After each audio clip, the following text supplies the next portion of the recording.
actually has blood on her hands for perpetuating a lie. It's disgusting. I know, she's horrible. I know. It's disgusting.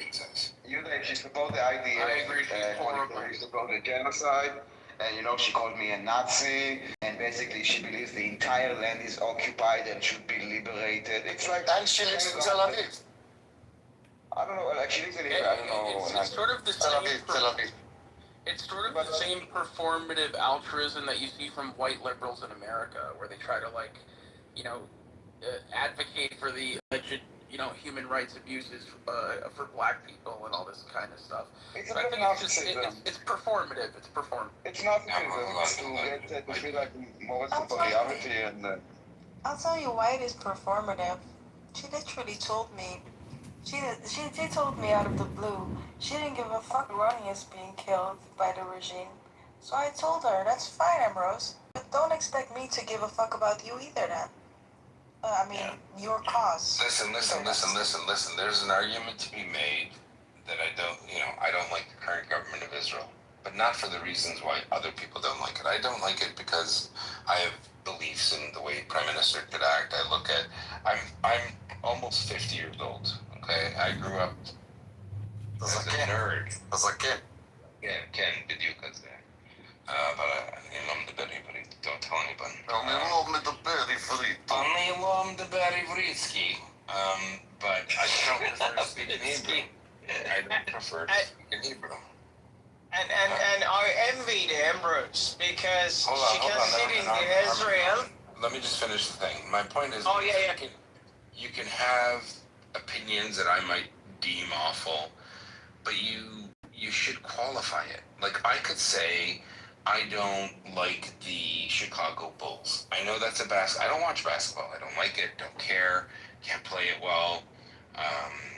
But if I went into a space with people talking about basketball, I'm like, wow, Chicago Bulls, Michael Jordan sucks. I'm like, what is my opinion worth?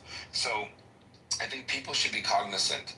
Being born in Israel, being Israeli or living there does not give you some carte blanche to bullshit about Israel. I grew up with people like Abba Eban.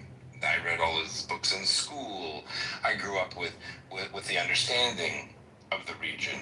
It wasn't, something that was just made up. But we have a lot of people who like to they call themselves Israeli. Good. You hate your country. I said to someone, a Jewish person on Twitter, I can't stand Emrose. She's a horrible person. Okay, maybe she's a horrible person. I don't know her.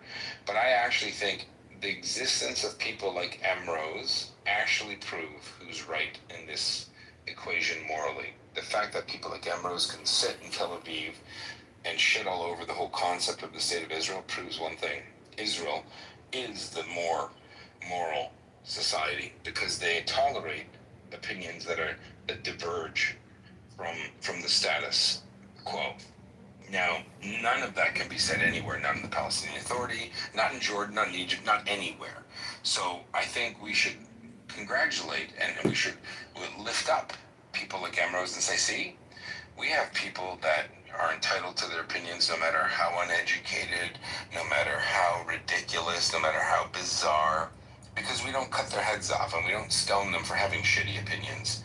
We say, okay, wow, this guy's gone off the derech. This lady's gone off the derech. So her existence literally demonstrates the vitality, the forward-thinking nature of the state of Israel, because we don't murder people. We don't beat them in the, forget murder. We don't even chastise them for their opinion. Like, we can say online, you're a horrible person, you support a terror group, you're kind of weird, because we have a higher standard that we adhere to. And the same cannot be said about her confrères. Confrères is French, means with brothers, it means brotherly love. Garbage person, garbage beliefs, but she's entitled to her shitty opinions. That's my argument. Yeah, I was about to say the same thing that you said, that I envy her that she can sit in the Israel and criticize the Israel and everything else that she's saying. I envy her. I wish I could do the same in the Iran. I mean, saying that, don't underestimate how dangerous she is, either, Israel's losing this propaganda war, and You know what? They're not. You know. Let me tell you something. Let me break it. Let me break it down, Brett. From 1940, so from the 1880s up until 1947, do you know how much land was stolen by Jews and that they lived on? How many dunams? How many square centimeters? They only purchased. What do you mean? I don't think Zero. I don't think they stole any. The answer is zero. The answer is zero. You're in the wrong view. Here we are. We know. Yeah, no, the answer is no. A lot of people don't know. It's zero. So no land was stolen. No land was taken from anybody. There were, opportunists in the Arab world that sold shitty land in the Jezreel Valley and the Hula Valley, malarial-infested swamps, garbage land, non-arable. I grew up on a farm. I know what the land is like. They bought it. They worked it. A lot of Jews left. They couldn't hack it. A lot of Jews died. Dunes that were not fertile, like many dunes they were, because it's like next to the entire coastline. Yeah, it's all junk. Now, if they buy the land and then they declare a state with the recognition under the auspices of the international community, how on earth can someone who is a descendant of people who did that come on the internet or anywhere, the town square, and say, man, my country's illegitimate? What are you talking about? Then get your ass up and leave. Go and move wherever you want in the world. Find refugees. Move to Saudi Arabia. Move to Kuwait.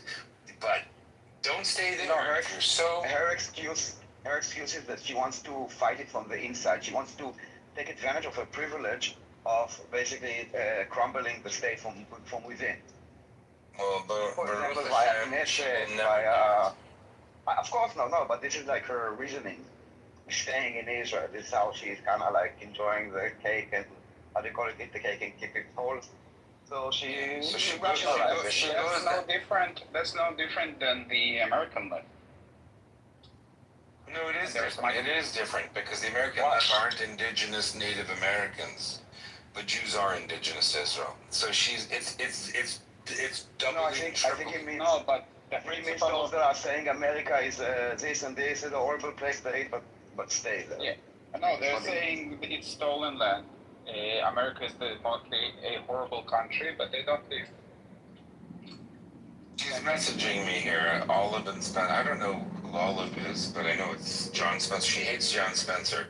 She doesn't like the fact that a sophisticated military expert doesn't think that a genocide did not happen. Over. That's it.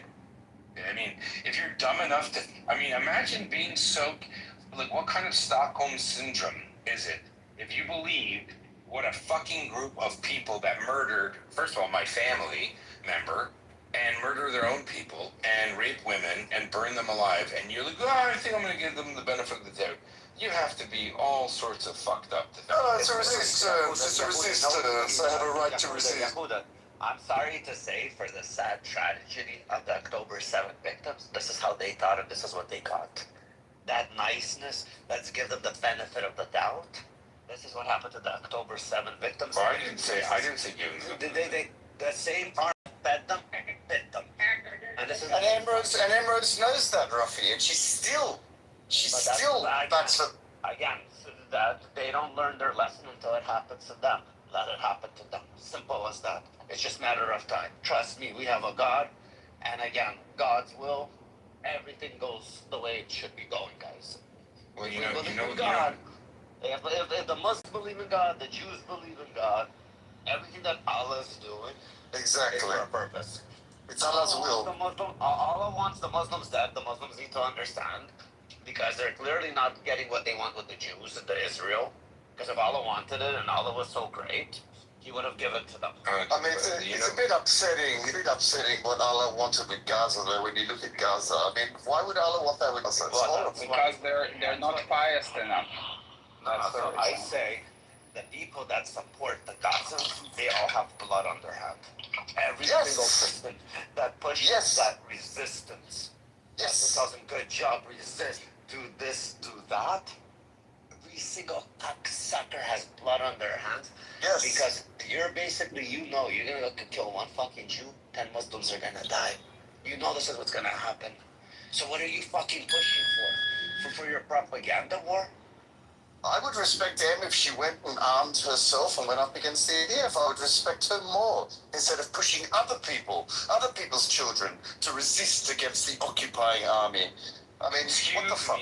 Excuse me, Brett. How can she go down to Dizengoff and have a cafe chocolate mochaccino if she did that? That's ridiculous, Brett. You're not. That's true. I'm sorry. I apologize.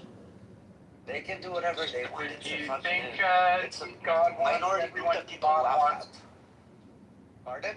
Do you think God wants everyone dead, or do you think God wants peace? God God wants wants peace, peace, and God when don't you- want hold on, Israel. Hold on. That's When it. you, God wants peace, but when you push a resistance is violence, and violence is not what God That's wants. not resistance. So I said this to Rachel So yesterday. like, I said, you're going to try to sacrifice a goat? yeah, okay. Enough with the goat and Ben Gavir. You can blame. You know who you can blame for Ben Gavir? Emrose. People like Emrose. Are you going to created justify Ben Gavirs. those actions? Are you listening? Do you speak English? Am I speaking? I hear Mandarin? you well enough. What I hear you on actions X you're all of talking the about? time. I am All right. listening. So. Come on, guys. Brendan will come back in the room if we keep doing that. Just one at a time. One mic at a time. Yeah, just one at a time, please. What I'm saying to you is the same terrorist supporters blame terrorism on Israel, saying if Israel didn't exist, there'd be no Hamas. Oh wow! So if Jews don't live, Hamas wouldn't exist. Well, that's not a tenable equation. Okay, I That's think what you actually did. the equation. Yeah, that is the equation. Like, what people don't understand, if you don't understand the Jewish experience in the Arab world, you have no business speaking. You should shut the fuck up, honestly. There is You no shouldn't even- Jew experience in Arab world. No, the They're Jewish just an experience outsider. previously. Okay, No, you I'm saying- understand? Yeah. No, So come on. when Jews lived in the Arab world, the treatment that Jews always had was obedience, is one of subservience. It wasn't one Jews of. don't belong in Arab world. Who's talking? Why are you? I'm talking. The Jews have their own state. I'm talking. I'm talking. Wait, You're not talking. wait. No, I'm talking. Yeah, Yeah, I'm no one talking. cares. Yeah, I congratulate. Yeah, You will be quiet. What do you mean Jews do not belong in the Arab world? What makes you think that Israel is the Hold on. is in the Arab Hold world? on. Look, we're not engaging with her right now. And you don't land her plane. I'm gonna teach her how Allah does it. She opens up her fucking mic. I will treat her like Allah would treat a woman. So it's fine. You don't finish your fucking sentence. I'm sorry, but you were interrupted. No worries. After that, Yolo will go and she'll talk. She's not gonna tell me she's talking in my fucking room. Thank you. Yeah, so for the Jewish experience in the Arab world, if one wants to understand the condition that Israel faces today, you have to understand the experience of the Jews, of the Mizrahim, the Sephardim. Jews have always been, we've been very careful to not go too far, not be too loud, God forbid. But the difference is this: in the Christian world, Europe, Christian Europe did stuff. There was emancipation, things changed. Humanity flourished. Enlightenment occurred. Science progressed. Now, unfortunately, in other parts of the world, that did not happen. So it's very bizarre and rich for someone to talk about the golden age of Al-Andalus. Cool story. There's no similarity in the Middle East 100 years ago, 50 years ago, today. And so if you want to brag about the fact that Jews were subjugated in the Arab world as if that's a fucking win for you. It's not a win for you. That's why these countries can't produce a light bulb. They have oil. That's how they get things, because they have things in the ground that other people dug up for them and processed. The Germans, the French, the Americans, the British. So I think you should kind of stay in your lane. Be very happy you're sitting on oil, but you're not someone special. You haven't done anything. You haven't contributed to the advancement of humanity. I know she's gone. She's gone. It's too bad. She's gone. It's fine. She heard what she needed to hear, and she understood. Well, she I'll can rebuttal just it. say, like, as much as I come in here passionate, like, I don't speak like that, and I've got to say, like, I've got a lot of respect and appreciation for all of you that actually get subject to that sort of bullshit on a regular basis. Like, I hear people come into these rooms and try to think like they know what the fuck's going on. They don't know what the fuck's going on. A lot of what they share is their own neurotic, fucking shit that's having an opinion about a conflict that's happening in the world. And that's what we just heard, was a person's own neurotic shit come out in their opinion about a conflict that's happening in the globe. And so I just had to take that time to say, whoever was speaking before had no idea what the heck they're talking about anyways. And I can't believe how often you all have to listen to people that know fucking nothing about the conflict, fucking nothing about the cultures, and all that you have to hear is their own neurotic fucking bullshit come out of their phone. That's 99.9% of people. I'm just curious who you're referring that to. Was that towards YOLO. No, YOLO. Oh, got it. No, absolutely not. Yehuda, by the way, it's actually an honor to be able to speak with you. I listened to you quite a bit since the conflict ever started, and even I was paying attention to Ukraine as well, and you were quite prominent in those rooms. I enjoy listening to you speak. I just want you to know that. Much. I appreciate it. No, I'm new to Clubhouse, and I'm happy to be here. Rafi, you're a great moderator. Glow, Daniel, Brett, some really nice people here. I like it better than Twitter. Twitter has turned into like a real cesspool. Clubhouse turns into a cesspool. People move to Twitter, so Clubhouse was once successful. Everybody moved to Twitter. Now I'm noticing a lot of people. But I noticed Twitter back to Club. Yeah, and I wasn't on Club. I made an account a couple of years ago. One of the volunteers and we did a space, and then I never logged in again. But I mean, in Twitter, it's like now it's like I'm talking to people who are like, no, I'm pretty sure Jews drink the blood of babies, and it's like the level of stupidity is so high that I just can't really. YouTube, you need to know that this is a social audio space. I'm a politician and a journalist. Statements like that, they're referring to other platforms. Nobody made the statement in an affirmative. So if I have to peel this video, please watch and listen to the full context of the conversation. The actual person for who he is, attack them with points. Again, you're gonna act stupid, disrupt the stage, you're out. Simple as that. This is a fucking normal conversation for grown-ass people. You guys want to be retarded? Have retarded conversations. This is not part of it. Can we discuss Epstein? May we discuss? Point is making an appearance. Cappuccino has arrived. Hi, everybody. I was surprised because at first, for the first 30 minutes, I didn't know, believe it or not, didn't know what side you were on because you were so cool with everybody. And I thought that actually says a lot about you and your ability to moderate. So I normally have, because of the years, I got online in 2022, and I kind of lost my patience for people that were ridiculous, you know? All the rooms became echo chambers on Clubhouse, and it became fucking fair enough. to listen to. Fair enough. No, but I mean, like, I was trying to be nice because I thought Buttercup was your friend or something. Move on, you boringness. No, I modder up for a reason why I want the other side to feel safe to come in, so they. Well, I noticed that. I noticed that after, but the point is, every time I made a point, I was told that my point was too old. Okay, so you want to talk about a conflict that isn't 5 days old, right? It's 100 years old, you know, and then the person didn't want to do it. But the fact that you let her speak, I thought, I wouldn't have let her spoke that long, but I think you're a better man than I am, right? But I think it's instructive for the audience. I think if the audience is listening, that's really good, because she kind of hangs herself with the rope, right? Yeah, Give her enough. listen, I thought let her land her plane at the end of the day, too. No, it's totally cool, But what I was saying about the situation of Jews of the Arab world, like I grew up with a family member who's married into a Lebanese family in New York. Okay, Lebanese Jews, and the great uncle of mine, I mean, he was much older than his wife, and he was quite old. And I remember at Pesach, he would always talk about his experiences and how his dad was kidnapped during the civil war in Lebanon. And he's a religious Jewish guy, like a Mizrahi religious Jewish guy, not like a black hat guy, but he was, you know, he bought his own synagogue, like he endowed a synagogue in his own name. Very classy guy.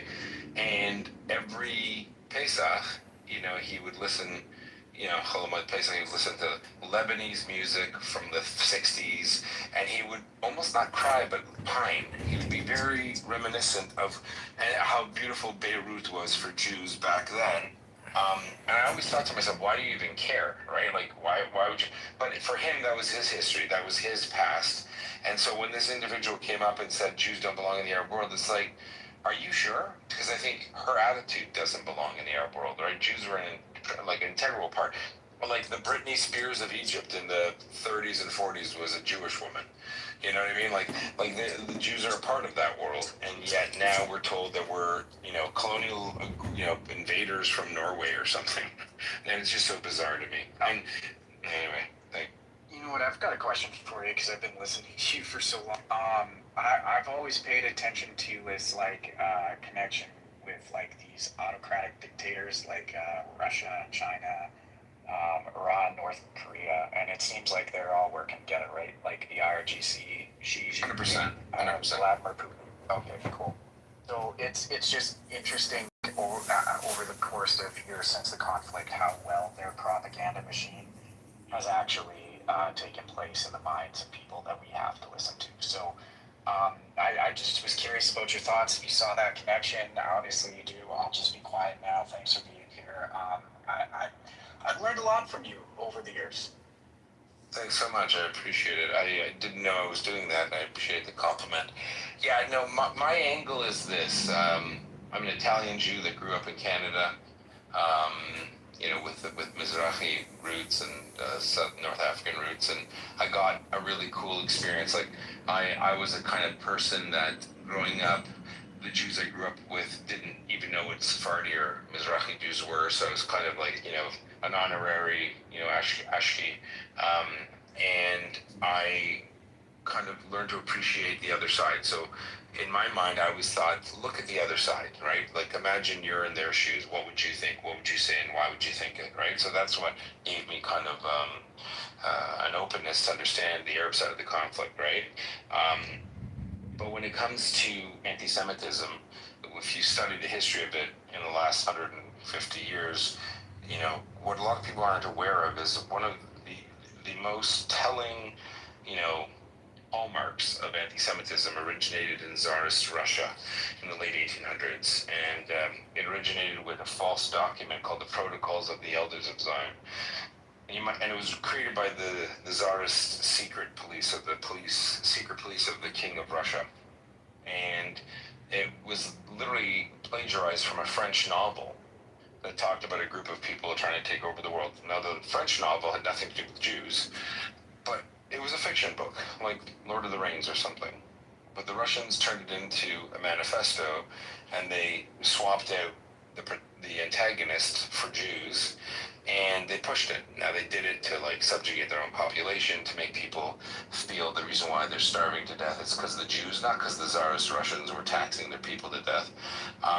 And that manifesto, the Protocols of the Elders of Zion, found its way to Hitler and other weirdos who propagated it. Now, the place in the world where the Protocols of the Elders of Zion exist are in the minds of groypers and neo-Nazis in America and pretty much the Arab world. So, there are probably 50,000 PhDs throughout the Arab world who've done their PhDs on the Protocols of the Elders of Zion. It's not a joke, it's real. So it's a fictitious book made by the Tsarist Russians, now used by people to inculcate a population to hate Jews. Now, why this is problematic, for obvious reasons, is if you teach a generation to believe that there's a minority group whose sole purpose is to subjugate and starve you, you're going to be racist, right? And that's exactly the condition we're in.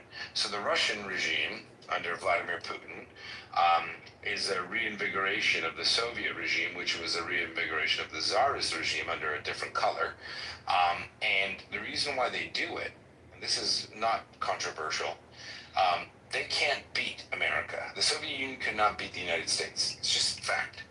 The Arab nations who were, supported by the Soviet Union could not beat Israel. The Israelis had gumption. They had gusto to survive, and they survived. So what they decided in the 60s, around 61, 62, 63, 64, that we can destroy them by destroying their societies. We're going to tell their societies, we're going to put information out that, America is a drug haven and a really immoral society, that the Soviet Union is a family-based thing, and that's their goal. Their goal is to destroy the West internally by putting people like Emrose, by promoting people who say dumb stuff about the West. The West isn't perfect. We get it. Is there corruption? Sure. Humans are corrupt. It's not a new thing. But is it supremely better than regimes that have presidents for 30 years? How many presidents of the United States has Vladimir Putin met? And why is that problematic? Right? None of us here, at least I hope, don't think we're the smartest person in the room all the time. We don't think we're the best at anything. I'm not smart enough to be a prime minister. And I wouldn't think I'd be smart enough to be a prime minister for more than 4 years or 5 years because there's someone smarter than me waiting in the wings. But these repressive regimes, whether they be Russia, China, North Korea, Iran, they have a, I call it a political culture. The political culture is that you need a strong man to do things to protect the people. And people will trade their freedoms and their rights for security or stability. Now, it works as long as the regime does stuff to promote and support the condition of their citizens. The Soviet Union was able to do it to a point where they couldn't even give people bread. And I grew up in Canada, for the most part, where I met a lot of Russian Jews. And there was a grand total of 0 Russian Jews who said, oh my God, I can't wait to go back to Moscow or St. Petersburg one day. Life was so grand. You know, they might appreciate Tchaikovsky, Nutcracker, fucking ballets and art, but there's no way that they wanted to go back there because it was palpably a shithole compared to the West, right? And this is something that the champagne socialists don't understand.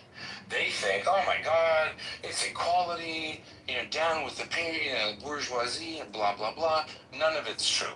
And so I once, and I'll land with this, I once had an occasion to speak with a friend of mine who's a girl, and I met her, and I thought she was pretty, and then we had a big argument on the first date, and I said to her, well, socialism isn't bad. What I mean by socialism, I meant like social medicine, insurance, stuff like that. But being a Russian Jewess, she was like, no, it's horrible. My family has suffered immeasurably by communism.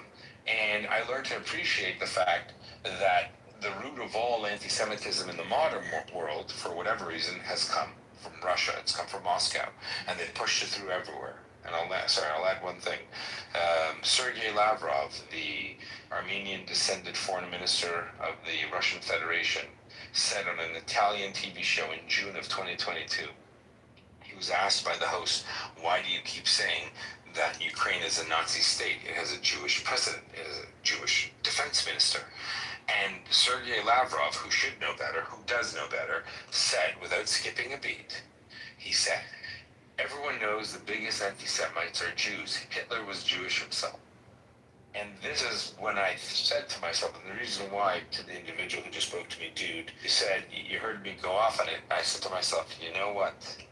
I said, the Russia do something against Israel. Give it time. They will not be able to win in Ukraine because they're junk. And they're going to export their warfare and terror to the Middle East. My initial thought was they would actually pull the reins off of the terror groups in Syria to attack Israel. I didn't know that they would embolden Hamas to commit the largest genocide of the Jews since World War II, and they did. And there's a man in Israel, Likud senior party member, named Amit Weitman, and he said in an interview with Russia Today, I think in 2023, and he was admonished for it by the Likud, he says, don't worry, we know you did it.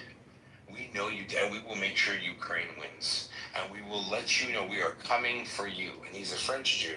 And I think it was one of the most proud moments I've ever had, hearing an Israeli official literally call out Russian propaganda and say, we know Hamas did what they did because you gave the green light. You wanted to detract attention away to your stupid garbage war in Ukraine.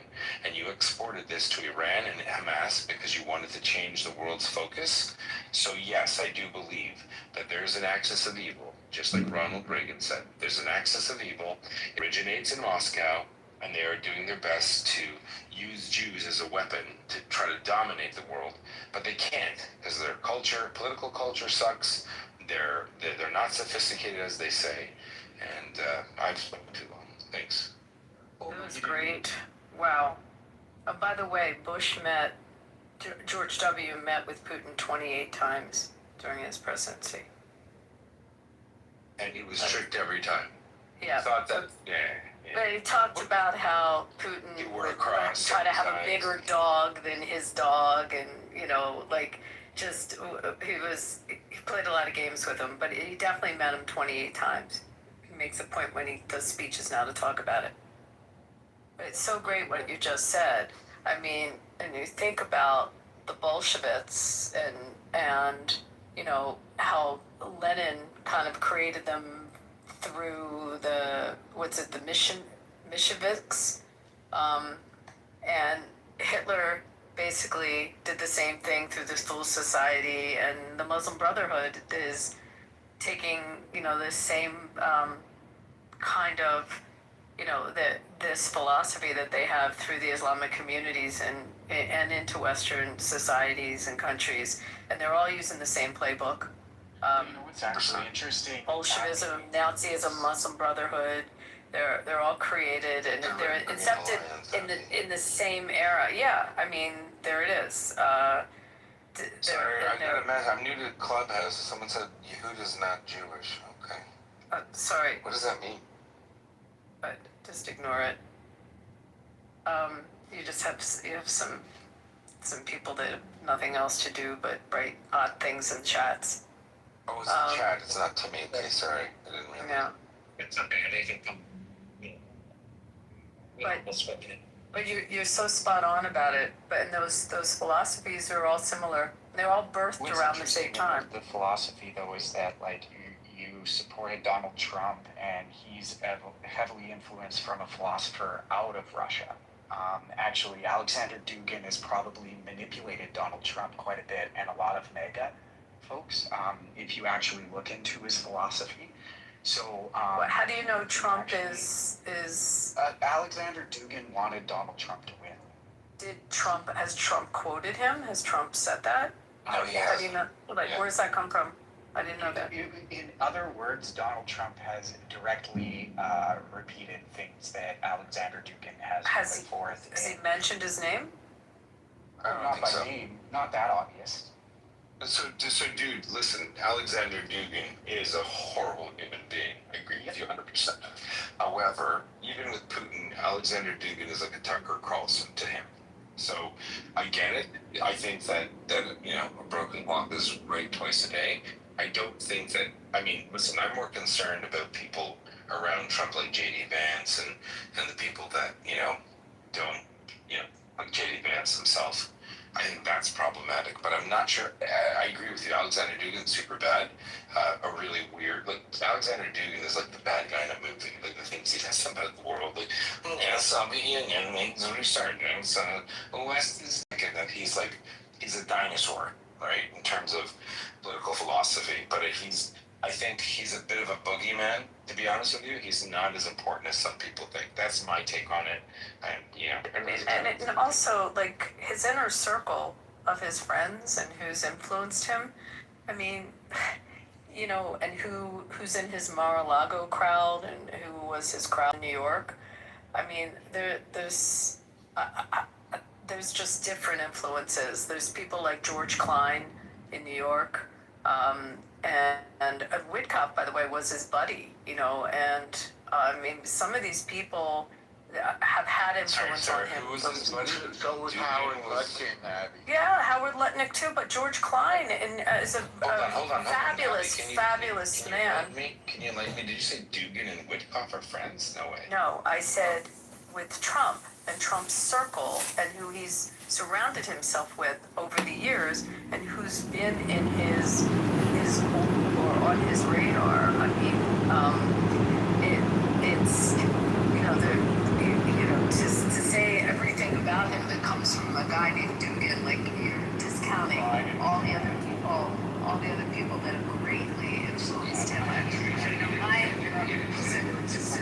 So dude, I knew him. I worked for him and knew him when he was in the gaming industry, and and what his philosophies were, and how he and his brother Robert and his wife then ran his properties and ran his empire then, and what his influences were. I mean, he was influenced greatly by a lawyer, Nick Ribis. I mean, there were just certain people around him. There were business people that influenced him, and also from the New York real estate world. But I don't think it's that deep that you can ascribe it to a philosopher that that he's so reliant on. I just don't think that's the case. Not sure. Reliant, I would just say like influenced. How about indirectly Influenced. And yeah, like let's not. I wanted to ask one more question because of your accent, and I was going to ask this beforehand. I took particular interest to somebody traveling.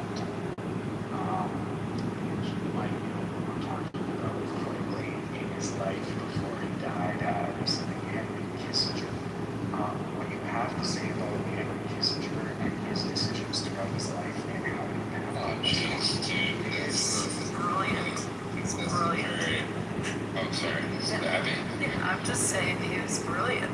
I mean, you could like or not like what he did, but he was absolutely. Dr. Kissinger was one of the most brilliant minds we've had in the U.S. government. Like what he did or not. No, you said Dr. Strangelove. Did you see the movie Golda and the whole exchange he had? Yes, that was great. Wasn't that great, Norm? I mean, you know, he was brilliant. By opening up China, we defeated This is Chicago mayoral candidate John Kitover. I'm in a podcast right now called Who is the Powerhouse in the Middle East? You're about to hear from Jewish Americans and Israeli soldiers about the security crisis in the Middle East and in America. Here in Chicago, we have a financial crisis. The city is $100 billion in debt. The state of Illinois is $200 billion in debt. Brandon Johnson is a liar and a fraud. Alexei Giannopoulos killed Katie and Chloe and committed $400 million in bank fraud at Parkway Bank. And Susan Mendoza is a communist pension parasite. I need your like, your share, and your comment. And I need you to go to ChicagoMayorVote.com right now. Click the link above. On his approach to Kissinger had to do with Vietnam mostly. And I'm not an American, nor do I, know much about Vietnam, so I won't speak about it.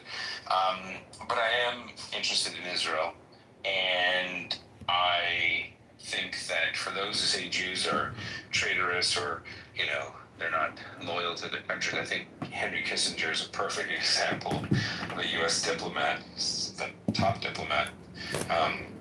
In fact, before Marco Rubio, he was the only U.S. diplomat that was both the Secretary of State and the Senior National Security Advisor, which is unique and inappropriate at the same time. He was supremely concerned with the success of the United States, even if it meant Israel suffered. So why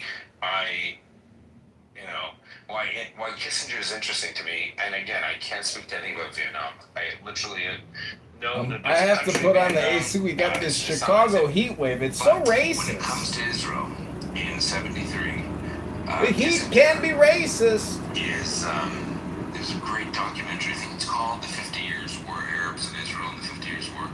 It's on. I think it's a PBS documentary. If you haven't watched it, you're missing out. It's a great documentary. Racist in the sense that you can't afford ComEd, and ComEd tells you to turn your electricity off because there's too much strain on the power grid. That's racist. Reporters and whatnot, and then they interview Kissinger, and so basically, Kissinger was quite a fortune teller. He knew that the only way the Egyptians would ever make peace with Israel is if the Egyptians had some kind of Pyrrhic victory, some tangential, success, and that would placate them in order to make faith. Yeah, that's exactly correct. And they interviewed Marvin Kalb, K-A-L-B, which was a well-known advisor at Times, right? Yeah, it means dog, but anyway, it's kind of awkward. And then, not in Hebrew. I mean in Arabic, sorry. Kalb. Anyway, I know he's not an Arab. It's just funny because it was an Arab-Israeli conflict. So Marvin Kalb was interviewed by the producers, and he said, and Henry Kissinger said, when Israel needs to get its nose bloodied, and then I think they interviewed someone else who said the same thing, and then they interviewed Kissinger, and he goes, I never said Israel needs to get its nose bloodied, and he did, right? Because he he's quite an effective communicator. But he knew that if, in fact, Egypt could declare some form of victory in the Suez, that would, allow. Sorry. Well, no, after the Suez Canal, when the Egyptians crossed the Suez Canal. They didn't have a. I'm talking about 73 when they crossed the Suez Canal with the firehouses. It's not a victory in the Suez, it's a victory in the Sinai. You trying to fact correct him is hilarious. Yeah. The Suez Canal. The Suez Canal was the demarcation line between Israel and Egypt. So when the Egyptian crossed the Suez Canal, quote unquote, into the Sinai, that was the victory in Egypt. That's all. I didn't want people to misunderstand me.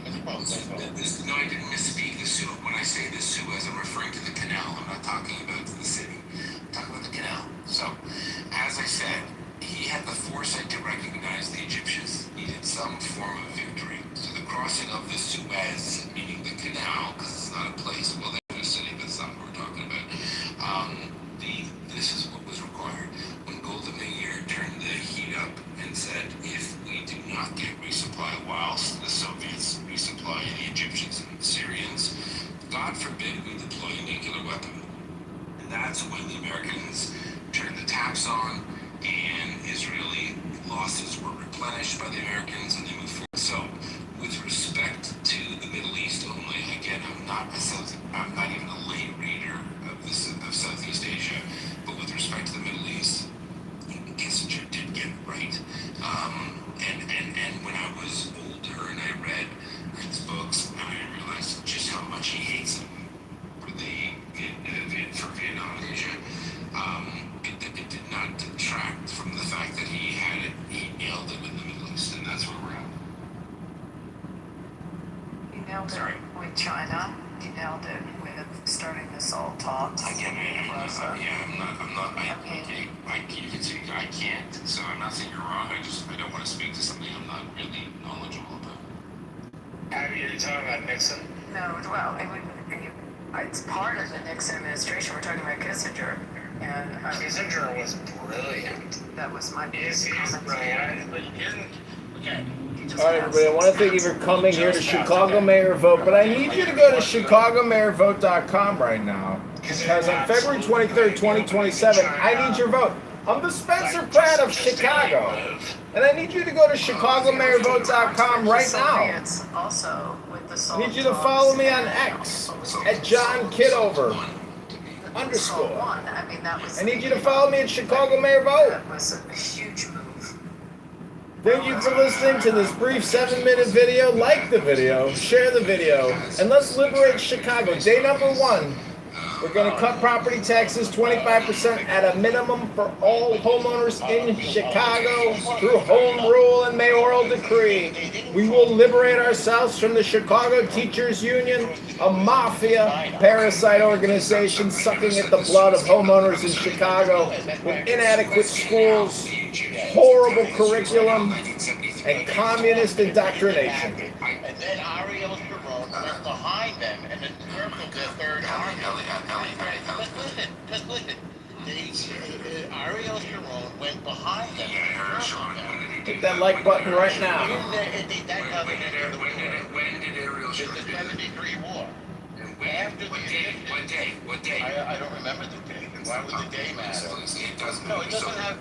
Wait, no, I'm going to finish what I have to say. You said you can't correct me. You don't know anything. I did correct you because you said you could do it. The Suez Canal is a waterway down to Egypt. The Egyptians crossed the Suez Canal. Yes, and they got encircled by Israel. What was Ellie? What was the name? Who's Ellie? My name is Norm. It says L. El Normo. El Normo. Okay, well it says EL. Sorry, I can't see so well. Forgive me. What was the name of the Israeli fortification they attacked after they crossed the Suez Canal? I don't know what you're talking about. I'm telling you what I'm correcting. I'm correcting, right? Because I'm just correcting. Okay. So do me a favor. Don't tell me you came to correct me. I did. I did. Not only did I come. Come on, guys.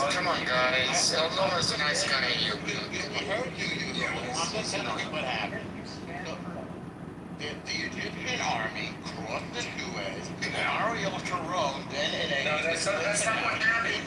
yes, That's exactly what happened. That's not what happened. No, okay. No, we heard you. You can disagree with me. I can't. We agree on facts. Okay, great. So you'll wait till I'm finished. Allow El Norma to speak, Yehuda. Allow El Norma to speak. You will wait till I'm finished, and then you can disagree with me. The Egyptian army foolishly crossed the Suez, well, maybe not foolishly, I don't know, crossed the Suez Canal into the Sinai, into the Suez. And subsequently, Ariel Sharon, slow down. I'm not going fast. I'm saying I didn't say Okay. Slow down and shut up until I finish, please. All right, have a great day. Okay. So the Egyptian army crossed the Suez Canal into the Sinai. And Ariel Sharon. Okay, great, you can leave. Ariel Sharon encircled the Egyptian and threatened to slaughter 30,000 Egyptian troops. And that's what arrested. So to say that they saved face by crossing the Suez Canal, I don't know. But the end of the war was when Ariel Sharon encircled them, which was a really bold move, went behind them and threatened to slaughter all of them. And that's when Egypt came. I wanted to say. And this Israel, this was in the Sinai. I like and respect Yehuda, and I sat here and listened to Yehuda for a very long time. I'm very disappointed that he didn't allow Norma to finish, even if he didn't disagree. I find that very, very strange, and I do respect Yehuda. Norm has this habit of triggering people, even me. Yeah, fair enough. Norm will occasionally do things that like make people do things that are weird and sometimes out of character. I can't make anybody do anything. I'm not saying you made people do it. I'm saying your words sometimes make people get out of sorts. That's all I'm saying. Projection says what? That's not a you thing. That's Projection says what? Sometimes what you say makes them get out of sorts. Yeah, it doesn't make any sense. I was just describing the blow that won the 1973 war after the surprise attack by the Egyptians across the Suez Canal into the Sinai. And by the way, they told Ariel Sharon, the lion, Ariel's lion, not to do it. He went ahead and did it anyway, and it made him one of the most daring military leaders in Israeli history, maybe in world history. If it'll help, if you see the movie Golda, it's a lot of it's chronicled in that movie. They describe the battle. They describe how the Israelis were losing that war. I mean, it was a bad attack, and how they turned it around. But he turned it around, defying basically what he was told to do. I mean, he did it. Exactly right. He's unbelievable. And simultaneously, we were losing against the Syrian tank offensive in the Golan Heights. It was really scary. I mean, I think it was like we had a handful of tanks compared to their dozens. I don't remember the exact numbers. And we lost a lot of. When it was down to one. I mean, it's just breathtaking. We lost a lot of guys in tanks. It's really horrible. That's a bad way to go. There's also a TV series about that war. I'm trying to remember the name. Valley of Tears. That's the Valley of Tears. Yes. No, that's a brilliant. I remember seeing it. Isn't that brilliant? That was wonderful. Sad, but yeah. I like Israeli series. We did a lot of them. They mastered the form. I like the fact that it was an autistic kid who was looking at the numbers and saying something isn't right here. Everybody was off for Yom Kippur. And he's the one that spotted the tanks coming across the border from Syria. That's sad. I forgot about that. Yeah. There's this one mountain. It's like a hill, like kind of quasi mountain. That's right. It's in the Golan, but basically when you go to see it, I had a guide explain this, that they really did. They ran out of tanks and they ran out of jeeps, and they would go up the mountain and come down with their lights on, as if they had, they had the firepower, and then come down, turn their lights off, circle back around, go back up the mountain, come down again, to try to give the impression that they had more tanks than they actually.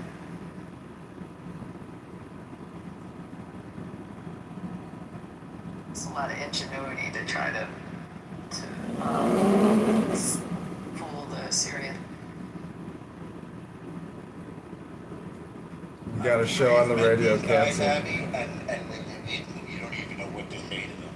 You know, they're like people who fought these wars, including Kibbutzniks, like they didn't even have any real material gain. They were just fighting for Israel out of pure love of Israel. It's just so moving. I erected a sukkah this year, I guess it was last year, with a guy who commanded a tank in the 67 war.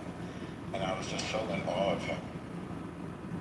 And he's from the kibbutz where, this is how we got to talking, he's from Adel kibbutz. Oh. Yep. Yeah, right. Exactly. And I showed a picture, that's my kibbutz. I showed him a picture of Adel and I. And all I think about is that sukkah is a word in Russian, and when you erected one, I was like, okay, no more. Wait, what's going on here? You did yet another Daniel move on me?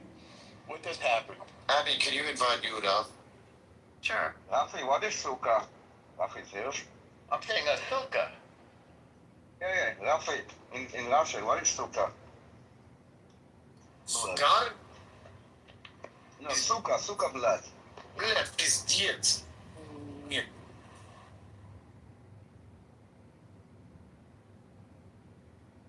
What are you all doing for the 4th? What's happening on the 4th? Why is the 4th important? Is that Australia Day? Kind of the same thing I do on my 3rd. This is John Kitover, Chicago mayoral candidate, February 23rd, 2027. I need your vote. I'm the Spencer Pratt of Chicago, fighting to liberate Chicago from the pluralists, the progressives, the Democrat, communist, fascist, lying thieves. Like this video, subscribe to this account, go to John Kitover on Instagram, go to ChicagoMayorVote.com. I need your signature on the petition to liberate Chicago. Like, share, and comment to this video. I'm on a podcast right now. We're talking about America, 4th of July, the 250-year celebration, liberty, justice, and law. That would be awesome. That'd be awesome for America to play on the 4th. I would definitely watch that. I don't think they're going to go any further regardless of who they play. I'm sorry to say it. I mean, they showed a lot of heart with the red card. I don't really understand the game enough. There's so much that is completely different than how we play sports. But They are, sorry, Abby. They're playing 7th of July against Belgium. not till the 7th. Yeah, 7th of July. I think they have a chance against Belgium. Who's playing? Who's playing on the 4th in Philly? What teams do you know? Who are they playing? I didn't hear you, CJ. Who are they playing? Belgium. Oh, okay. Yeah, I think that's going to be a struggle. I think tomorrow is. There's Saturday night. Sorry. There's a game in Philly Saturday. Tomorrow, Australia versus Egypt, guys. Come on. Hey, Brett, you know what's great? Okay. Egypt's out. Iran is out. Iraq is out. That only leaves England as the only Muslim country left. But Egypt's in. Australia. No, they're out. They're not gonna. No, they're playing Australia. Yeah, but they can't win. Oh, thank you. I appreciate your confidence. No, Egypt can't win. Even if they win that game, I thought they couldn't progress. What are you talking about? It's the round of 32, dude. I thought it was Egypt's No. Egypt's playing Australia. The winner goes through. Okay, work with me on the joke, okay? Sorry, dude. Australia and Egypt are not 4th of July, by the way. So. No, they're tonight. Who's playing on? I could have sworn there's a game on the 4th at the link. Okay, there's 3 matches. Colombia against Ghana. That's all on 4th of July. Colombia against Ghana. So Ghana was just in Philly. So they're still in Philly again, Ghana? 1 second. Because they were just there. They were buying cheesesteaks. Kansas City. Okay, so they're in Kansas. So then Morocco and Canada, Houston. Paraguay against France in Philadelphia. Oh, France is back. So when they were there, they literally closed off streets. The fans were insane. The French fans, surrounding the hotel where the team was staying. It was really a lot of like pandemonium with them. So aren't they ranked number 1 for this? They're not right. Go to ChicagoMayorVote.com. I want to thank you for listening. This is a 3-minute little podcast. Comment, like, share, and subscribe. Okay, I gotta put the AC on. It's too hot here in Chicago. The heat is racist. Argentina or Spain. These are the top 3 that people can say that they're because they have the best team. But now it's not it's not like a league or something. Whoever wins go to the other stage. Red card of Mbappe. He's doing very well. Did he get like 2 or 3? Yeah, Mbappe is Wonderful.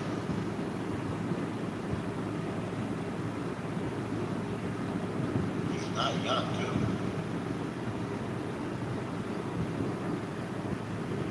Wait, so is England still in?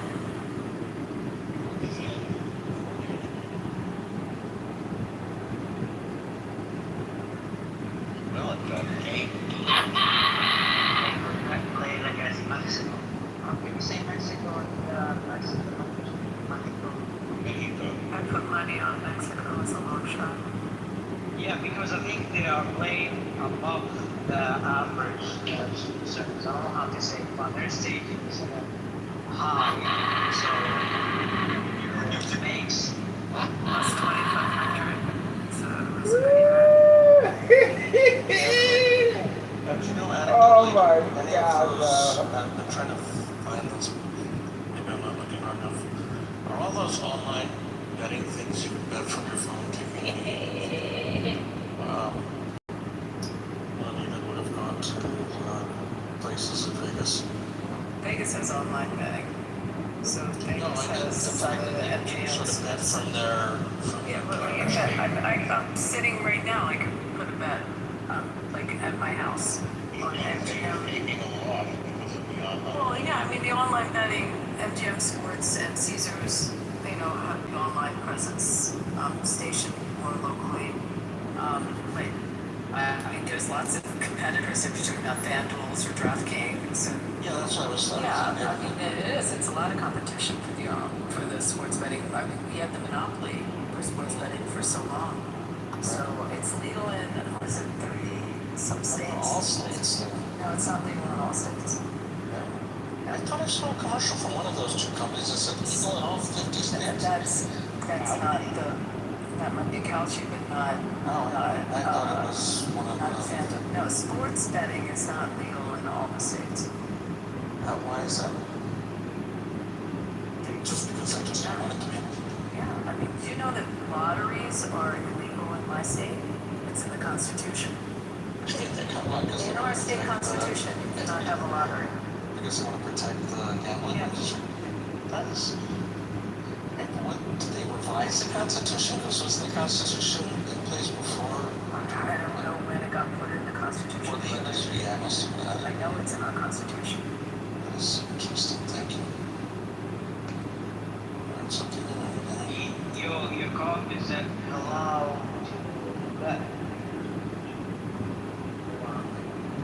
Well, we don't have a limitation, but so. Dreidels.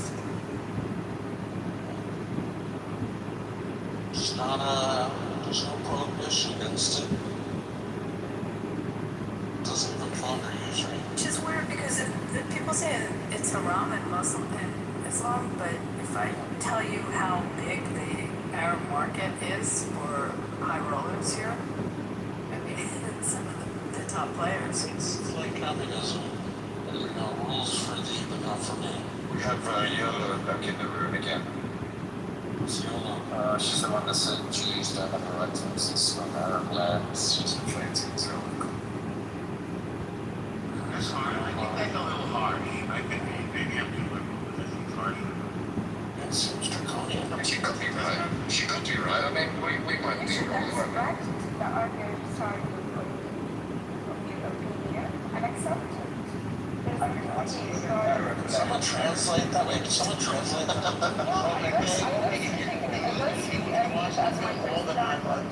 Okay, no, I just. No, I don't care. I have a lot of maybe this is you. The whole world needs. Hold on, everyone quiet. I think it's hard to hear them here. Yeah, it's really hard. The whole world needs. Anyone else but themselves. Hold on, what's our decision? No, this is your only perspective, not ours. I want to hear her. Hold on, guys, I want to hear her. I want to hear her position. Are you talking to me? She doesn't know. She doesn't know. Yeah. Sorry, I was. Yeah, you're the only one who have. Yeah, you're the only one. You should like have everything you want. Just watch you. I clap our hands to you. Yeah. This is what you want. Excuse me. What did she say? This is what. I don't know. Did she gamble too? Did you bet on the? Ralphie kicked out of the Did you gamble on the World Cup too? I'm not here to. Who'd you pick, Yola? What team? Do you? I don't really watch football. It's soccer, but it's soccer. But who did you pick? Do you want Egypt to win? Or did you want Iran to win? Egypt, Morocco, Portuguese, like Liverpool. Yeah. Did they all lose? Or who's still in it? Did you say Egypt's still in it? Morocco's still in it, right? Why don't you answer it? Don't belong there. Don't belong there, really? So can I talk about the Abrahamic Center in Abu Dhabi? Because it's fucking gorgeous. It's so beautiful. It's one of the most beautiful complexes that I've seen in years. And it's the Catholic Church. The Catholic Church is. Wait, no, just stop for a sec. The Catholic Church that they built is drop dead magnificent architecture. The mosque is beautiful, and the synagogue is magnificent, and they're all housed in one facility. It's just fantastic. And everyone, it's great harmony in Abu Dhabi in the Abrahamic Center, and also all the new synagogues and restaurants, kosher restaurants in Dubai. It's fantastic. I went to the old synagogue in Bahrain. That's fantastic.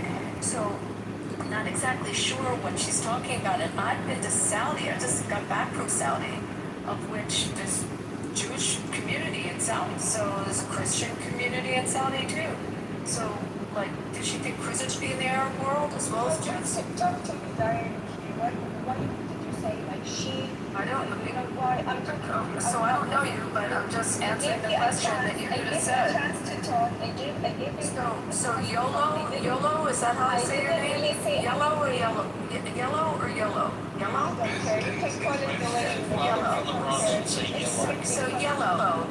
I've spent a lot of time as a Jew in Arab countries, and especially in the UAE, where they are really establishing a beautiful Jewish community and reviving it. Also in Saudi, what they've revived, and in Bahrain, which has been a You can visit. I don't visit. They live there. They do business. Great incubator companies, joint ventures. The country visiting, and you can Do you respect the United States? No. Do you respect the U.S. when you're in the U.S.? Yes. Do you respect our laws? Yeah, of course. You respect our laws? So why would you think, Loco, do you think we don't? Yeah, so why do you think that, Let's consider what you have to say, Abby. Can I give me? So, why do you think that I didn't respect the laws of Saudi or the UAE when I was there? What in the world? If they will mute me, Yellow. kick me out instead of mute me. I give Yellow, I don't kick people out like you kick Jews out. I don't do that. Don't kick anyone. Yellow. Don't kick anyone. It's not your land. You don't deserve this land. You can. I'm putting everybody. Wind them on. It's a fair stage. Better let fucking complain. Better speak your nonsense. If it's nonsense, you get debunked. We're not children here to agonize each other. Thank you, You guys want that? You want to go to Okay, Yellow, then go ahead, Yellow. No, I don't really. Debunking. Go ahead, Yellow, go. I don't really understand what's saying.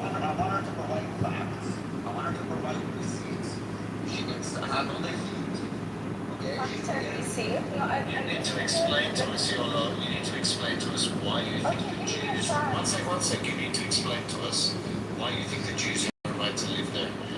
No, they can live. They can live. They can visit like any other human. They just can live. They can visit. They can appreciate the rules of the country that they're visiting. Okay. They can people. Yeah, but they don't. You want them to be a guest. They, But can you explain why you want them to be a guest? And like why yeah, can't they can be a guest. They're always welcome. If they're like sticking to the rule of everything, they're welcome. Like any other being else. What about Christians? What about Christians? Even Christians, especially Christians, especially Christians. Are you okay with Christians in Arab countries? What if they proselytize, Yolo? What if a Christian proselytize? Are you okay with What is this? Sorry, I don't know. What if a Christian believes Just focus on no, you gotta chill. What if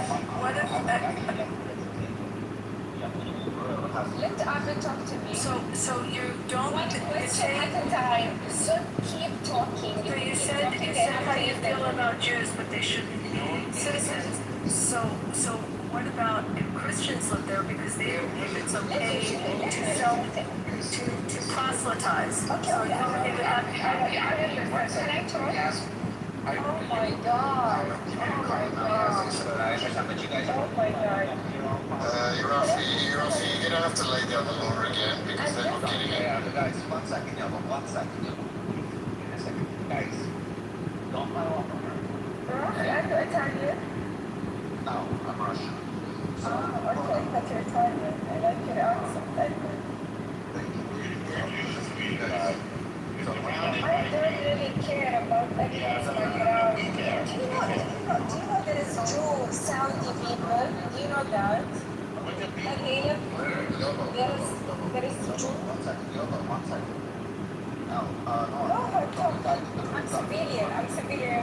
Yo, shut the fuck up and let Rafi talk. 1 second. Do not antagonize her. Abby, do not antagonize her. Alright, you like grown-ups. The fuck is going on with her? I was trying to. I know. Like I'm just saying, it doesn't sound like it. I'm sorry, I love you. You know I love you. And what's it called? I'm trying to. So I want her to speak. Okay, then we're gonna decide who's gonna rebuttal it. But guys, one person did not attack anybody at the same time. Do not jump off your mics. I'll say that you land your plane. I'll ask who's gonna rebuttal. This is either Abby or Yahuda in this. Okay, so everybody stay mic'd up. They're saying Jews aren't supposed to be in the Arab lands, right? In your opinion, that's what you wanted to say. As I said, did I let somebody else know? That's not right. You want?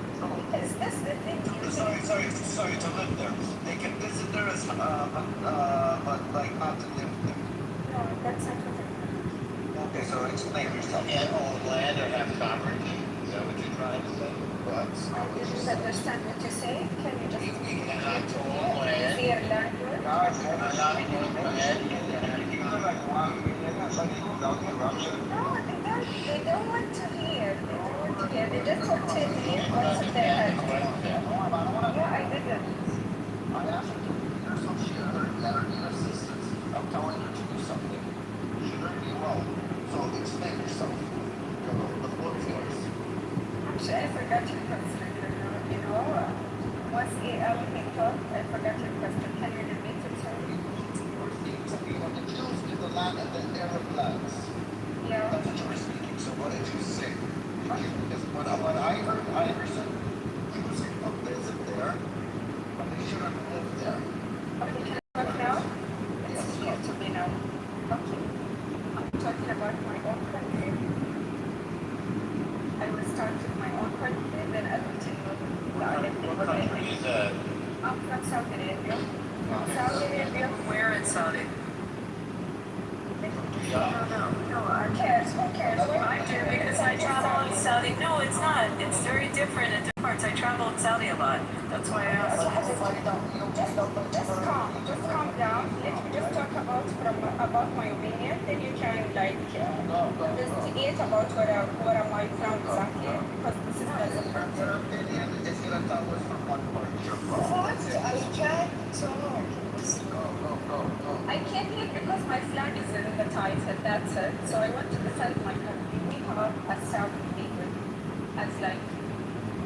my own nationality. We have all the religion. We have Saudi Muslims, Saudi Christians, Saudi Jewish people. All of this we have them. We're not only Muslim, if you think so. We have some workers, like the majority of our workers is Christian. We believe in all the prophets from God. This is what Quran teach us. And we respect all religions. What I was talking about is Palestine, not about my own country. And as I told you, like my dad's best friend is a Saudi from the south side of Saudi Arabia, very close to Yemen, and he's Jewish Saudi. He's the closest friend of my dad. So we have all the religion thing that we don't accept. No, we do accept them. What I'm talking about, that I don't accept Israel to take Palestine from the Palestinian people. That's my point of view. If you want to attack me, I know. May I speak to her about that? So hold on. Let me speak to her about Saudi for a sec. But what she said was not true. There's something about. Just hold on, Rafi. There's something she said about Saudi. Very strong facts that we all have. I have a question. So I have a question.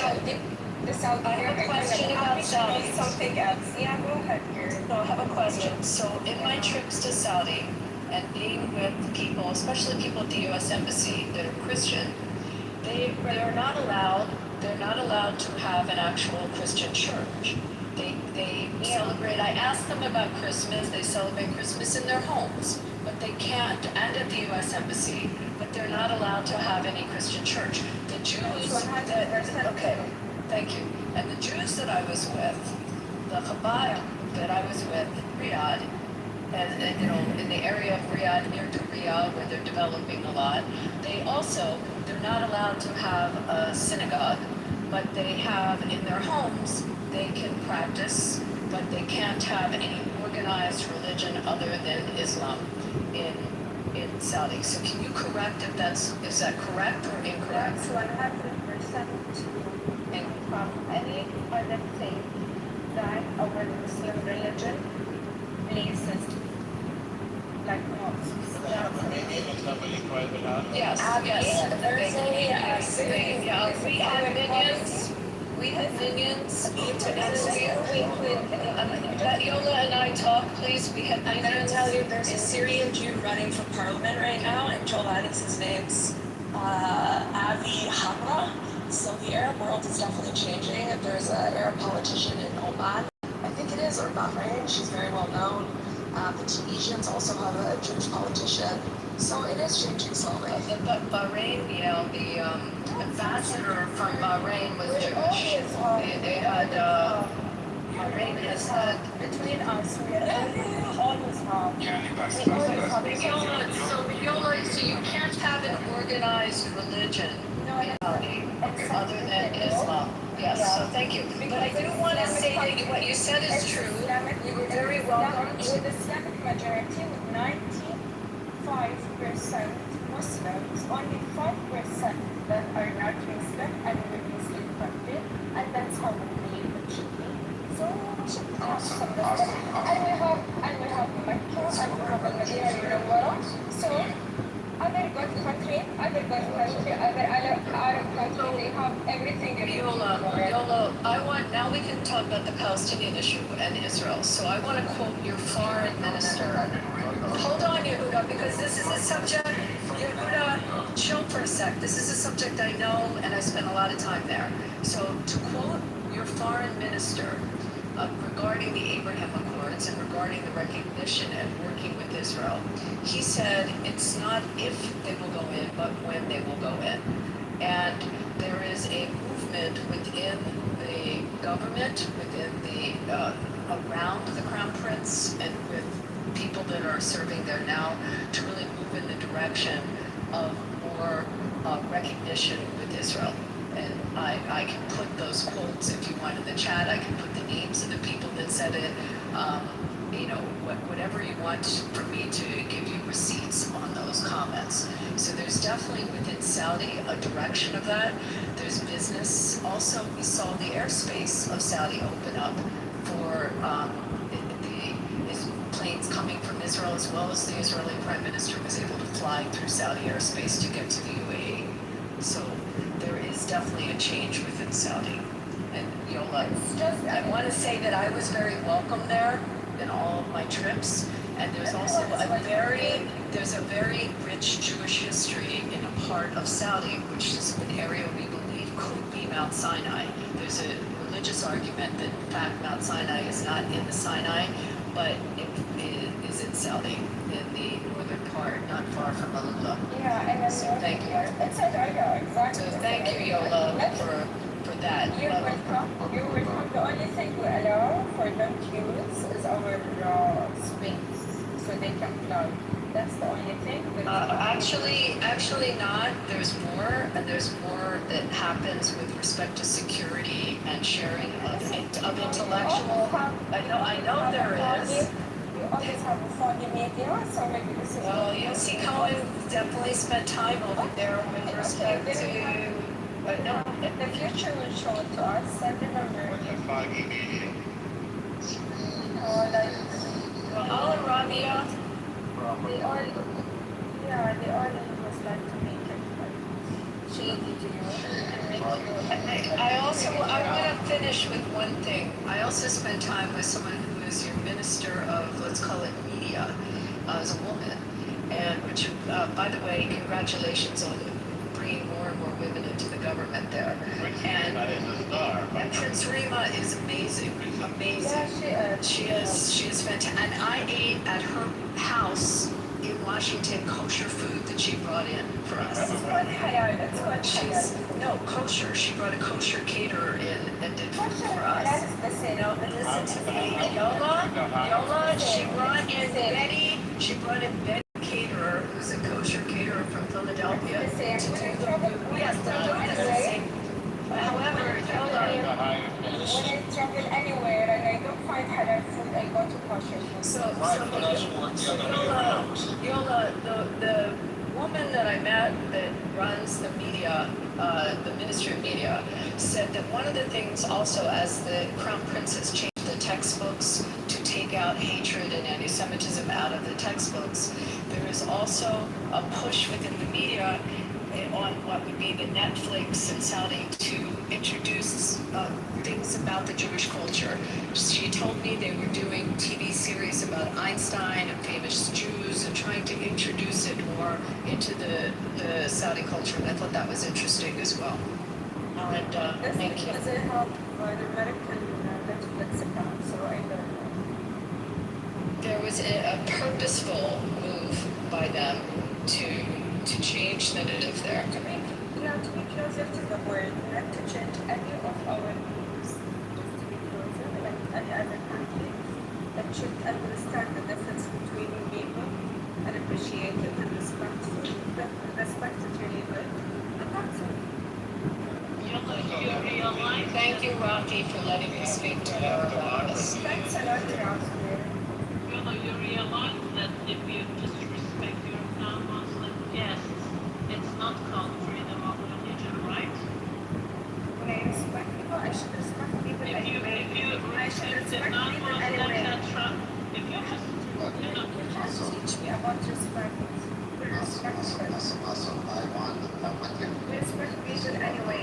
Like even if they don't believe in any God, I don't care about their background. If they don't hurt me, they don't speak back to me, why should I do anything else? I should act just the same as how they treat me. But otherwise, I leave them alone. So, I want to go to the palace, this product palace, so they're talking everything in the Saudi It's complicated.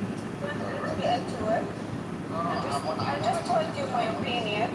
Yeah. I want to stick to the same topic. Abby is our Saudi Arabia specialist. Yamuna is our Palestine expert. I think we should bring a Saudi maybe to. Norm is my Israel expert. Yaakov is my American. Brad is my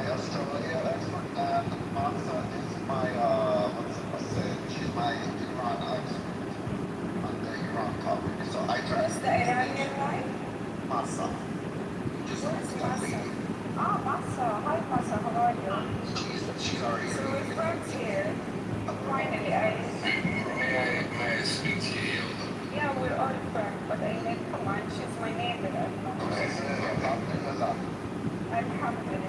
Also, you Rafi, come on, you sound like you've been to Dubai or something. Alright. I hope you enjoy it. A lot of the residents in Dubai, a lot of the fun. They own Dubai, basically. You made a comment about Palestine and Israel. Okay. You know, I don't like to put myself into it. Don't make it too complicated to me. I just say my opinion. And I believe in it 100%. I don't want to do everything. Amazing. Let me speak to you about something. Right? So, Saudi Arabia used to be called Arabia, correct? Arabia. Yeah. Arabia Venezuela. Yeah, sure. So before it was Arabia, because the Saud family didn't. Before I saw, It wasn't, the Rashids were there, and the Hashemites. And they're still here. They're still a blessed, and they're still very well known family. I am aware. My point is, Saudi Arabia is a very modern creation, but for you, Modern creation, we're looking for like 100 years. okay, you're very old. The Jewish people have lived uninterrupted in the land of Israel for 3,000 years, actually more, 3,200, verifiably. Yeah, because their prophet came earlier. That's why I didn't ask you, but I'm going to tell you something. No, I didn't find Prophet came here though, that's not wrong. Yeah, the prophet came earlier.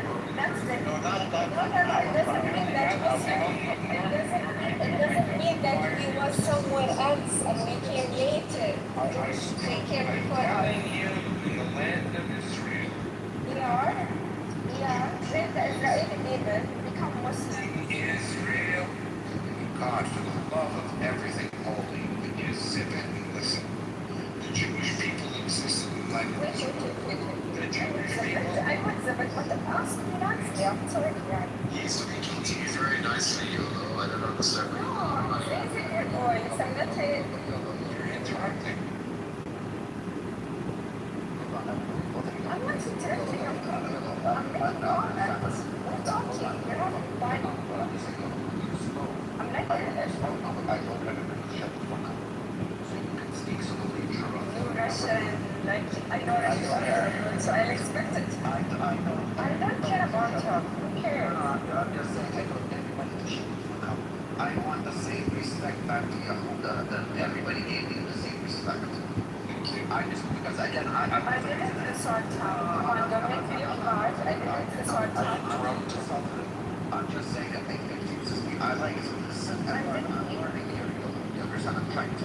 Okay, I mute myself. Come on, what's your name? Yehuda. Go ahead. So I get distracted. I have an attention span of a fish. So yeah, so you land your I just took off like any time you were approaching. Got it. Thank you. All right, so let me take off the Jewish hat and let me put on the archaeological historical hat. Okay?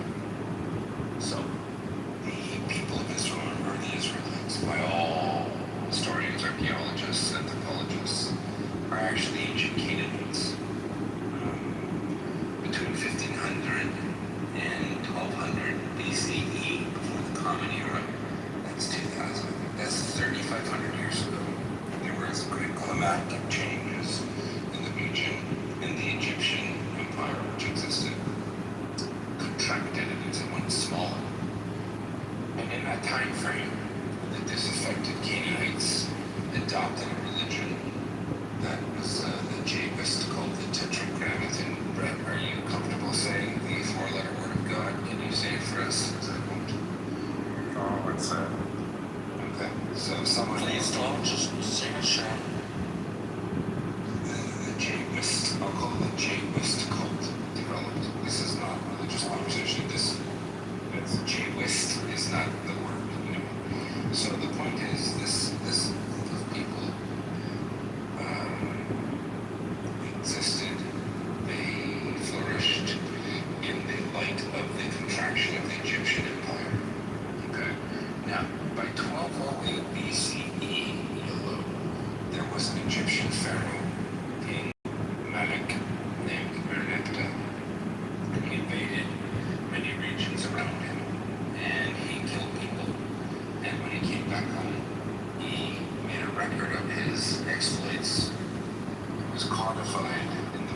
dynasty lived 1208.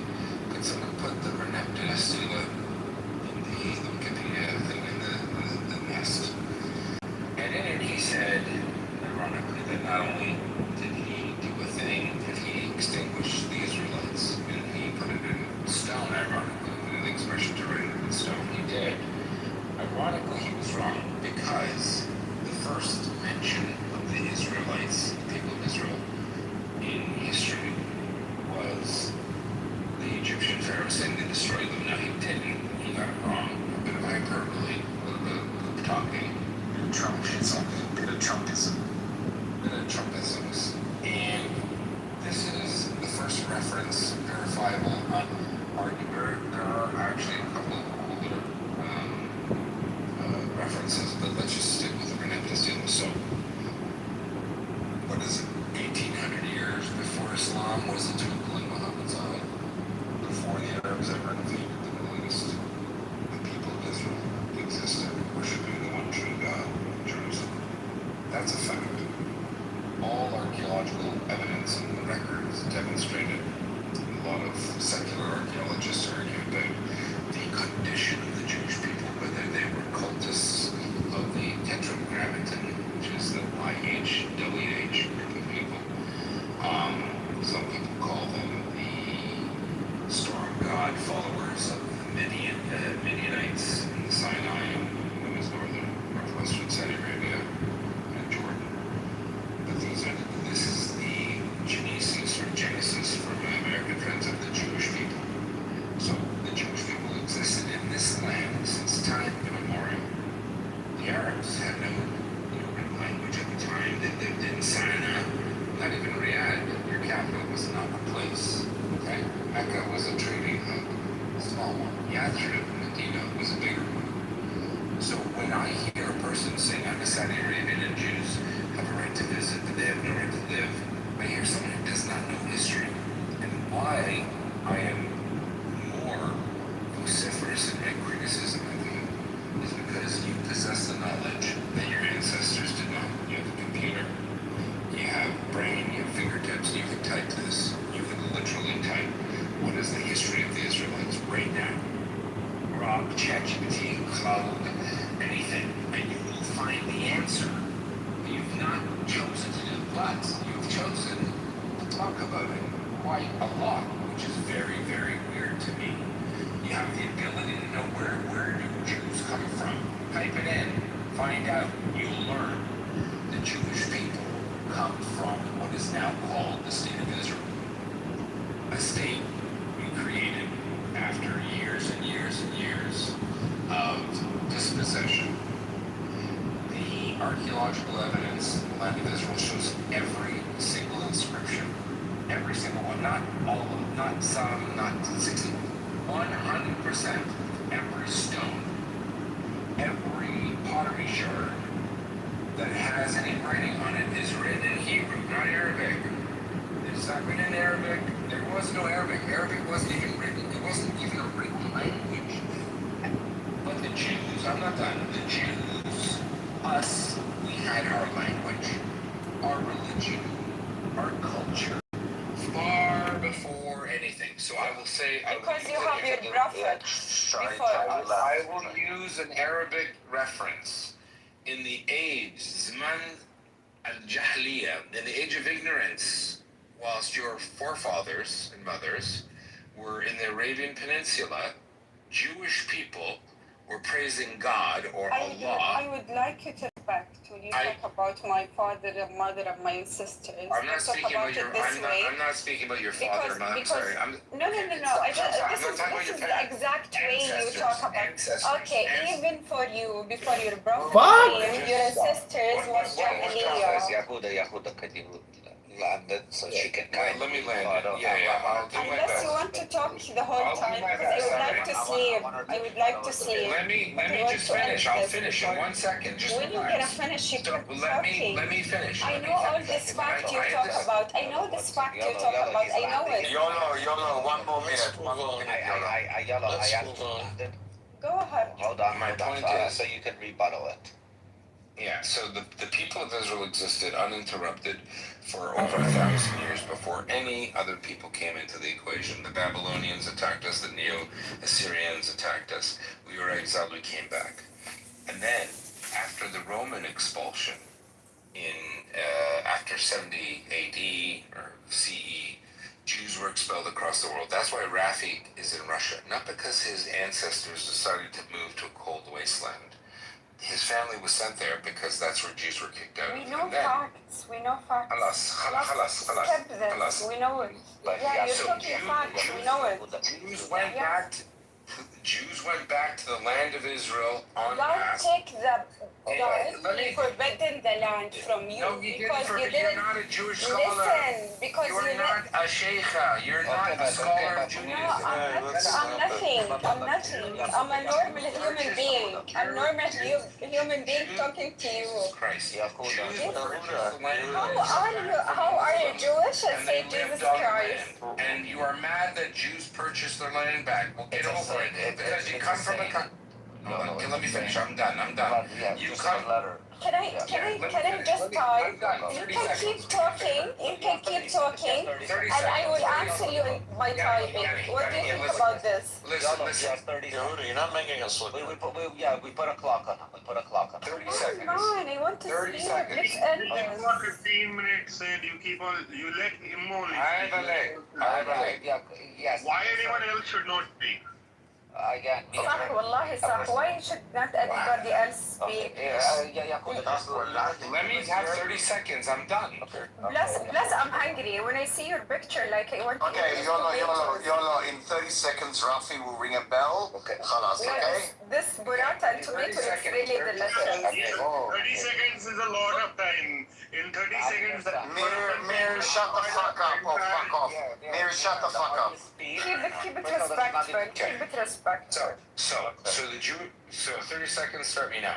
The Jewish people went back en masse in the 1880s to purchase our land back from the people who lived on it after it was stolen from us. You are talking from a kingdom that was created by a warlord in Arabia that won and beat out the Rashidis and the Hashemites. You have no business telling Jews where we can live at all. Zero business. You are literally a construct. Have a good day. Okay, thank you. Is this the first time you talk to men? Hold on. Have you talked to Do men you think before? so? Do you think so? We're not Sounds like it, yeah. We're not antagonizing. Sounds like We're them. better than this. We're better than this. No, I think it's true. Not allowed to talk to Come on men. now, YOLO was next. She waited for you to finish, okay? Come on.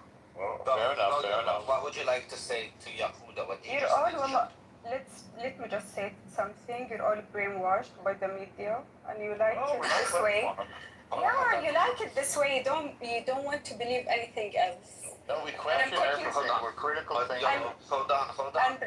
And now I'm talking to you riding my camel, going to the next village. So just keep it easy because my camel is so slow. So YOLO, do you have a rebuttal for what Yehuda said? Do you have a Yeah, I want to say something.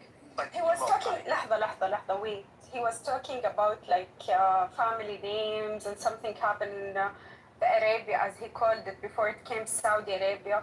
This is our own business. All other countries have like we have never been colonized by any foreigner country or any foreigner race. Except the Ottomans. Just expect who? Except the Ottomans. That's a good point.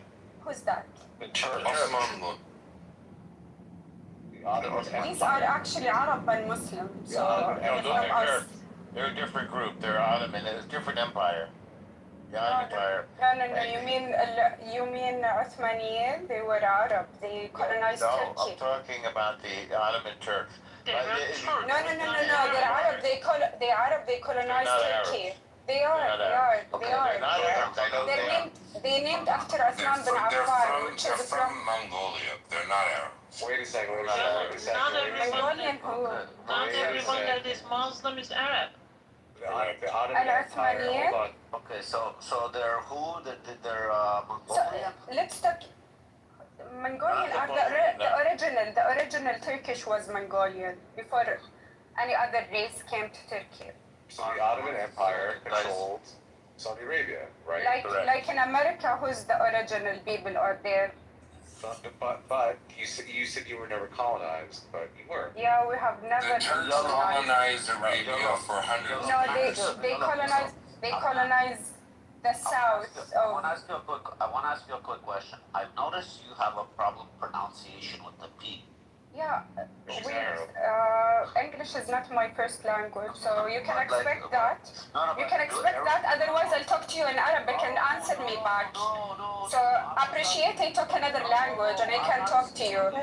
It's not my first language. I have to be fluent about it. You're amazing in it, whatever, My question is to you. No, you have a problem pronunciation P. Is there... Yeah, it's not my first language. I don't care. Can you hear care? Even care doesn't sound English. It sounds more Arabic. I know, but do you guys have a P in your alphabet? What does that mean? P? We don't have. We have just B. Ba. Oh, ba. No, so it's one letter. That's right, because when you say people, it sounds like Beppo. Yeah. I say it like that. Yeah, I say it bubble. So it means people. Nice. So now my next question is. I can type if you can't hear me. I can type. No. My next question is Palestine when you guys say it. Because it's pronounced as No, we call it Philistine. We don't care how you pronounce it. Okay. Yeah. Because they say Palestine. That's why I always get confused. I'm like, how do you guys not have a letter P, but you name it? So we will call it Al-Quds. Got it. Got it. That's the name of the mosque. Perfect. It's in Jerusalem. Yeah. Yeah. So do you think So I forgot all what So I have one question. I have one. She's not going to answer you, Yehuda. She's not knowledgeable. But I have one. I will answer. So do it. You're so happy that someone from Saudi Arabia joining your room, so you keep asking me. No one's happy here. We're trying to have a conversation. I don't know. I hear like a lot of questions. Okay, let's talk about it then. Let's talk about it. You told me that you used to be there before we didn't Muslims. That's 100% true because your prophet came before us. We were You before said that Arabs, he wasn't. not just Muslims, Yeah. Arabs. Okay, and when your prophet came to your land and he tried to spread his message, and the Yehudi people didn't listen. Yeah, we did listen. We actually went into the land after Moses died. We established the Jewish kingdom after the judges, and we created a Jewish kingdom for 1,000 years. Yes, you did multiple times. This is true. So you want to believe whatever you want to believe whatever you say. Go ahead and believe. No, we want to believe the true history. We can believe it. I'll tell you why we can believe it. Because the people of Israel exist in the state of Israel, and they dominate you. So yes, we're happy to believe it. We live in the real world. Before your ancestors came and they became Yehudi people, what was they? We weren't. Our ancestors didn't come there. We're Jews. We come from the land. You're usurpers that come from a region. Are you a tree? Are you a tree? Did you bump from the floor? A tree that what? Yeah. We come from Abraham. You may have heard of him. Yeah, of course I heard of him. Ibrahim. I believe in Ibrahim. He's one of our prophets. Well, he's also the prophet you borrowed from us 1,700 years later.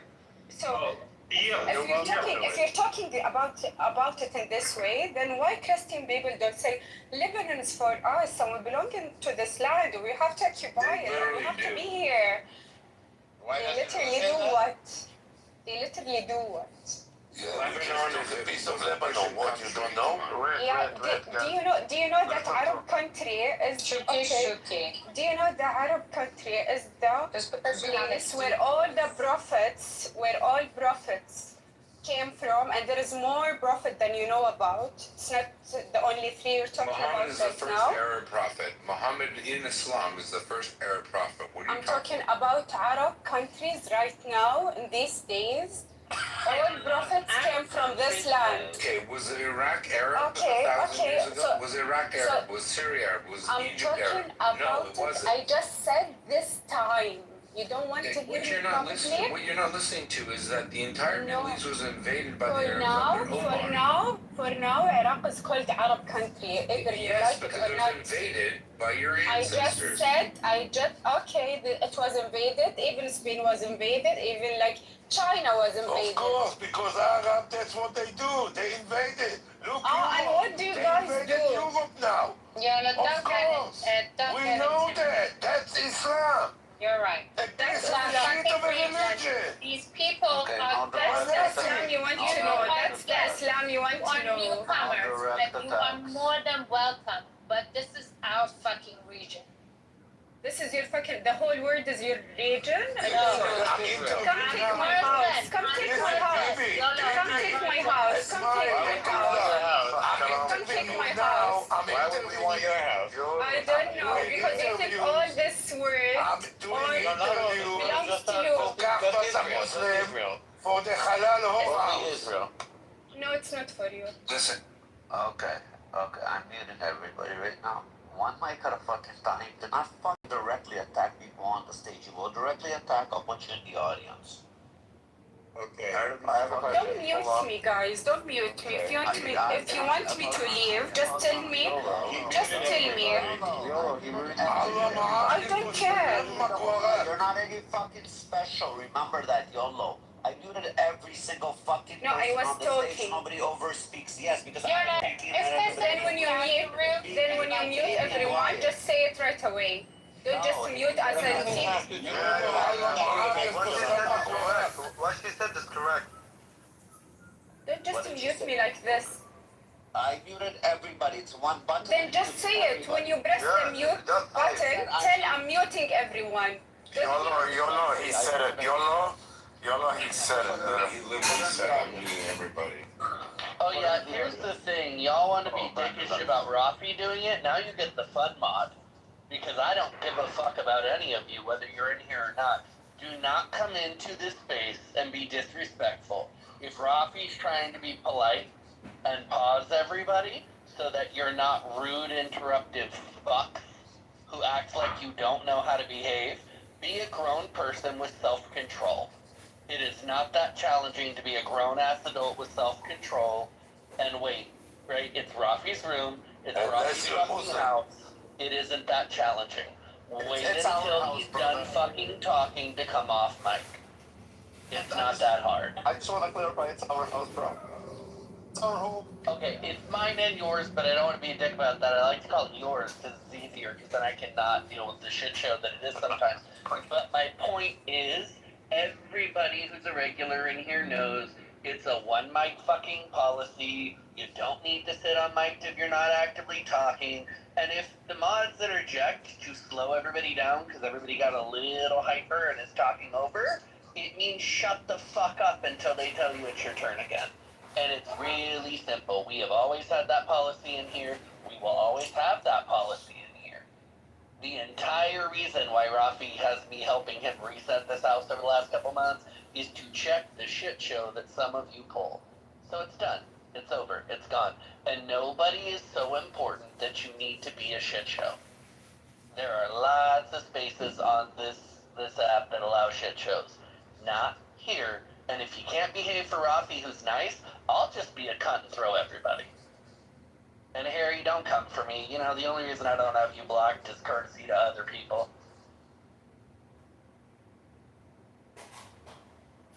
are we allowed to talk now? Yeah, you're good, Brent. Brent, Yahuda, one second. Brent, read your message. I want to send an invite to somebody and give them the green light on it. What do you think? Okay, I'm gonna do that. So I just wanted to tie it up with a bow here. I mean, YOLO, I think, thinks that we're some of her indentured servants, you know, working for her in Saudi Arabia. I find it pretty annoying. But the point is, she didn't address any of the comments I made. Number one, Jews come from Israel, period. There's a United Kingdom, United Monarchy. All of the archaeological evidence, regardless of what your particular flavor of Judaism is, demonstrates that. And the Arabs who come, where she comes from Sana or Yemen, migrated north and eventually took advantage of a power vacuum between the Romans and the Sasanian Empire, and that's why the region is Arab. The Egyptians were Coptic by then. Before then, they were polytheist Egyptians.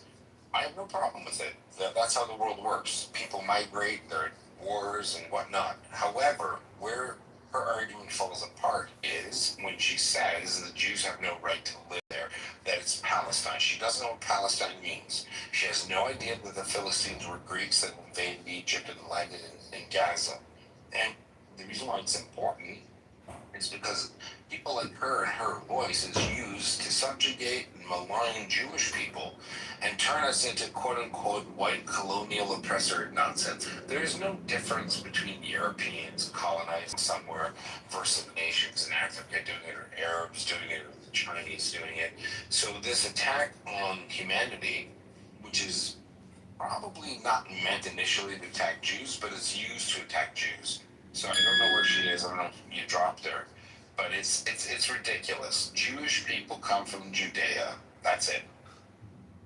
I think we have Mir in the room who claimed that Hitler didn't finish the job, or should have finished the job.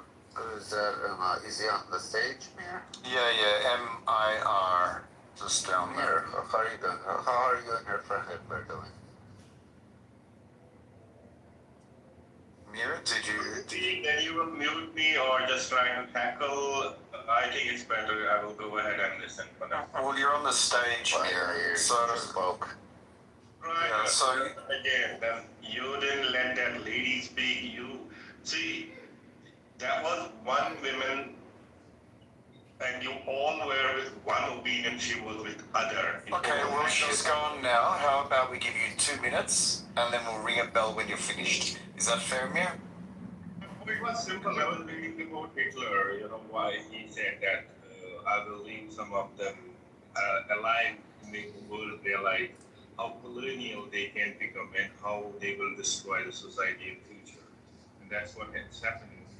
The country, the Israel country, is right now attacking almost every other country in their neighborhood. Wow. So, Amir, you sound like the guy that really supports women's rights. You're really upset the way that Yola got spoken to. Does that really bother you? Only if she's a Muslim. Once, he said, it sounds like you support women's rights. Only if they are Muslims. You're scared when someone will not agree with you. That's your problem. Well, we've allowed you to speak, and we're allowing you to speak, and we don't agree. You ever noticed everybody is quiet? You've been speaking so far, and But I make my point. Why you are attacking every other country in your neighborhood? Israel's not attacking every other country, but if you'd like to, they can. Because go ahead and read what the Prime is saying. Give us a country.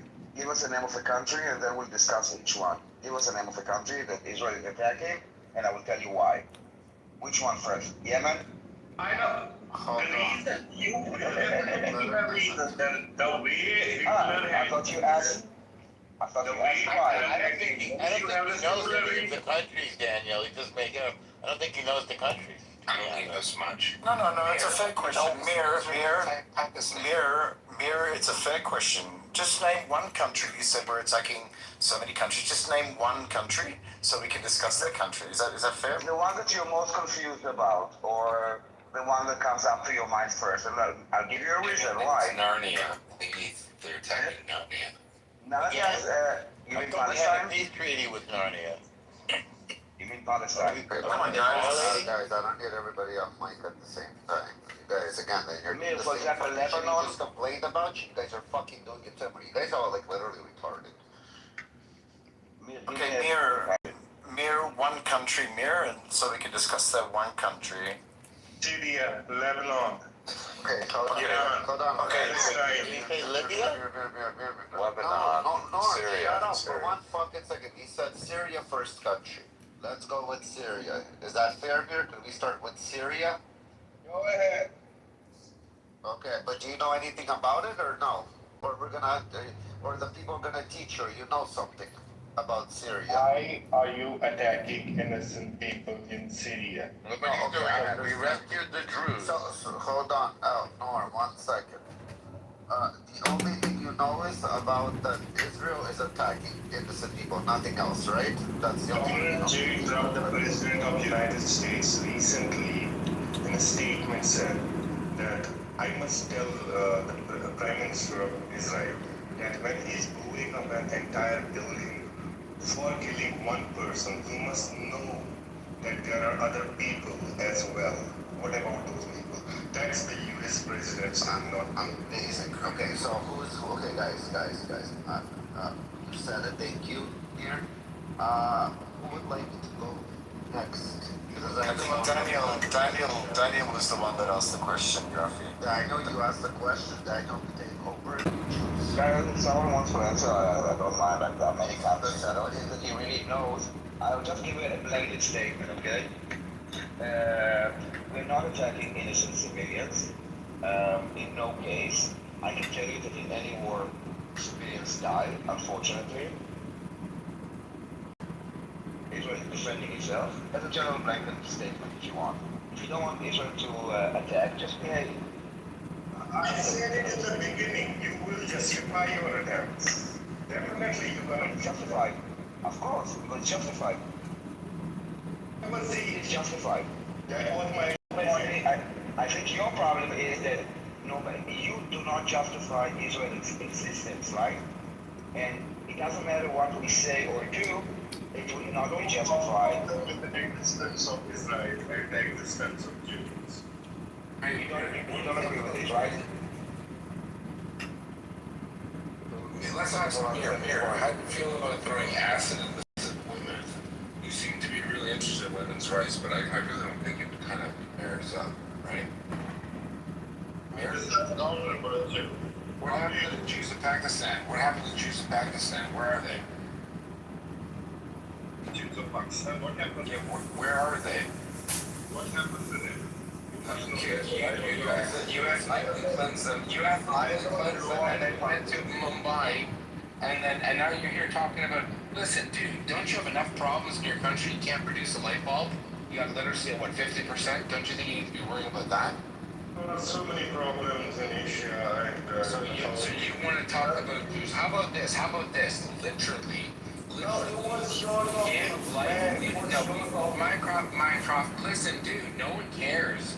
You look at yourself. Look at your community. What are you doing in the world? And then look at Israel. And then shut the fuck up. How's that? Please remember that when I invited you to speak here because in the chat you wrote that Hitler should have finished the job. That was your starting point. You got to understand that a monkey is talking about. I need the YouTube moderators to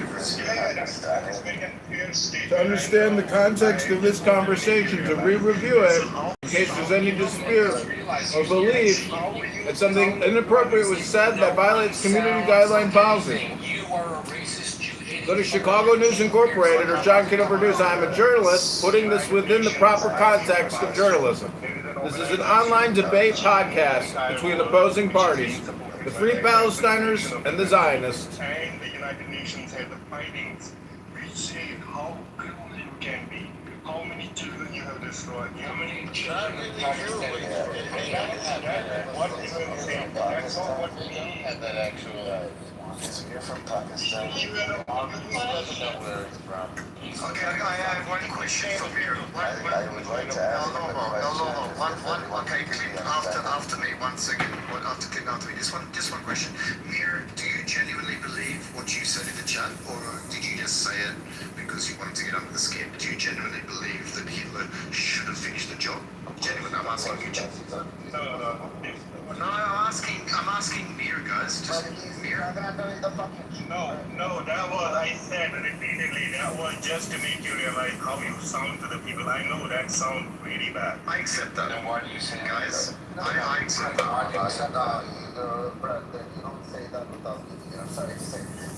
No, 1 second. I say lots of things without meaning it, I understand, Kim. You were trying to get it to go. Yeah, is he from Pakistan? You're Pakistani, you're Bangladeshi. Mir is in Urdu name. His accent is clear. So, I mean, Amir, how do you feel about the fact that your country murdered up to 3 million Hindu civilians in 1971? I'm really bad about it. Cool. So would So do you think that maybe people are kind of hypocritical? So first of all, you tell me one thing, Pliny, whatever your religion is, whatever your culture, do you have Pliny? Okay, Pliny, tell me, do you have 1%, 0.001% contribution of your existence, religion, your values, your culture? Is there any your own contribution, or it's all what you have got because you were born there? If you were born in Pakistan, if you were born in some other country, you won't be like that. So when you're on the defense, then you don't want to be lumped in with a group of people, but when you're on the offense and criticizing Israel, then you use gross generalizations about Israel, and you do the false appeal to authority fallacy, pointing to the corrupt UN as if it's some kind of moral standard. I think life in the world and politics is a little more complicated. I think a lot of bad things have happened in the world, all around the world, and all throughout history. We can look at Pakistan for hundreds of examples of that. And we can look at the Muslims in South Asia over time, and the 84 million Hindus that they've killed over time throughout history. We can look at the 84 million Hindus that have been genocided by Muslims in South Asia, okay? And your fixation on the actions of Israel, all of its existence, Pakistan, explain me that. in all of its existence, Israel has killed fewer Muslims than Muslims have killed, like in a single year. And you all obsess over it. You all fixate on it. It's not based on any kind of moral standard. You have a competition on number of killings. It is generally accepted that when Muslims invaded South Asia, they killed over 80 million Hindus during the conquest. He's referring to the Mughal invasions of the continent. But if you want to get more modern, originally I was referring to the Bangladeshi-Pakistan Civil War in 1971, in which somewhere between 300,000 and 3 million Hindus, civilians in Bangladesh, were murdered by Muslims. What's rich about it, Clint, is that Mir, if it wasn't for the Mughal invasion, Mir would be worshipping Vishnu in a Hindu temple right now. But now he comes into Jewish spaces, or spaces where people talk about Israel, and says Israel is the aggressor. Jews are indigenous to Judea. The word Hebrew, the word Jew, Yehuda, means the land we're from. I'm literally like the Muhammad version of you. We're from the land, and why you come up here and you have the gall and temerity to say, hey, they should have done the job. But I'm just saying because I wanted to get under your skin. Oh, translation. I'm a massive piece of poo, and I want to laugh and mock the deaths of 6 million Jews because I have no argument to make. Can you apologize, Mir? Can you apologize, Mir? Can you openly say? Apologize to the Palestinians. No, one second. Can you apologize to those children you have put in Palestine? This shows that he was guilty and not he's apologizing. He's giving ultimatums and conditions for his apology. He doesn't. I guess you were naive to believe that he didn't mean it. It's a step in the right direction. It's a different, no, there is no right direction. When you come from those regions, you don't come with right directions. You come from Islam. Islam is not the religion of peace. So you know he's not coming from a peaceful way. You know exactly what he said, and I said it from the beginning. But let's move on. I'm sorry to say. I have a question for Mir. Hold on, Mir. John, go. It's all you.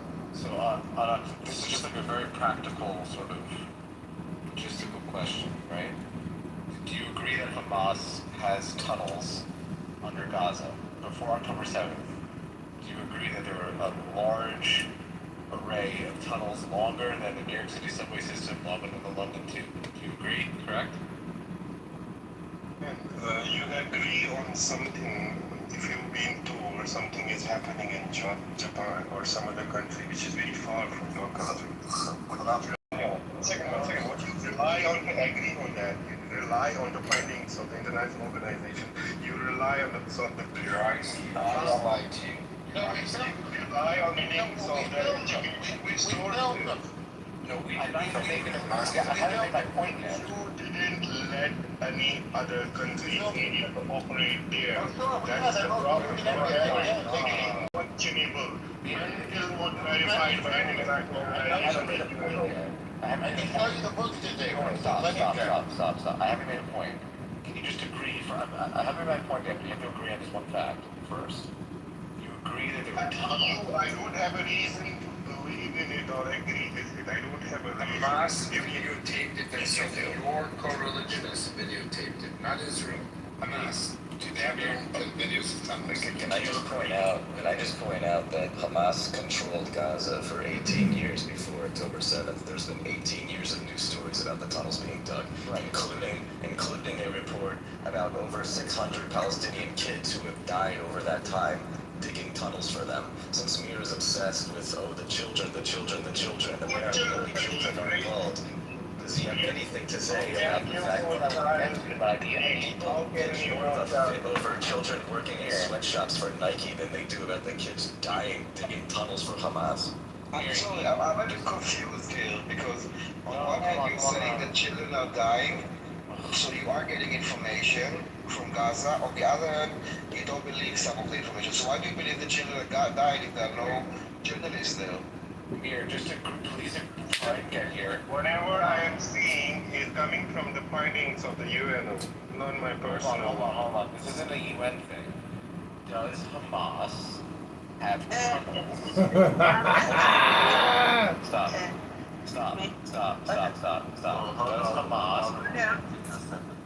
Does Hamas have tunnels under Gaza that they built for 20 years, that they used to help them infiltrate into Israel and kidnap people? Did they have that, yes or no? Just agree or not agree on that one fact. We don't, again, care what the media says. What do you believe? Where the tunnels Not there? the media thing. No, but he goes back to the media. He's okay, letting it diverting, right? And he's making us sound that's what we heard. Here, where there tunnels. This isn't a propaganda thing. I'll tell you my take on this. The International Criminal Court has arrested that includes Hamas also. Let me put I'm talking about Hamas. Yeah, I'm gonna mute you. I'm talking about Hamas. I'm talking about Hamas. Hold on, Dr. Amin. I'll take a second here. I don't need your answer. I need Nir's answer. So, Nir, we're speaking to you on John asked you a specific question. Your opinion. The tunnels were there or not. I don't care if Bibi Netanyahu has 5 or 6 fingers.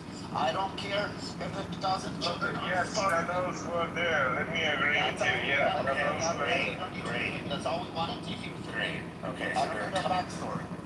So there's tunnels all over Gaza. They built them for years. They spent tons of money building them, tons of concrete and sand and electrical work and air conditioning and all of this stuff to build these tunnels, right?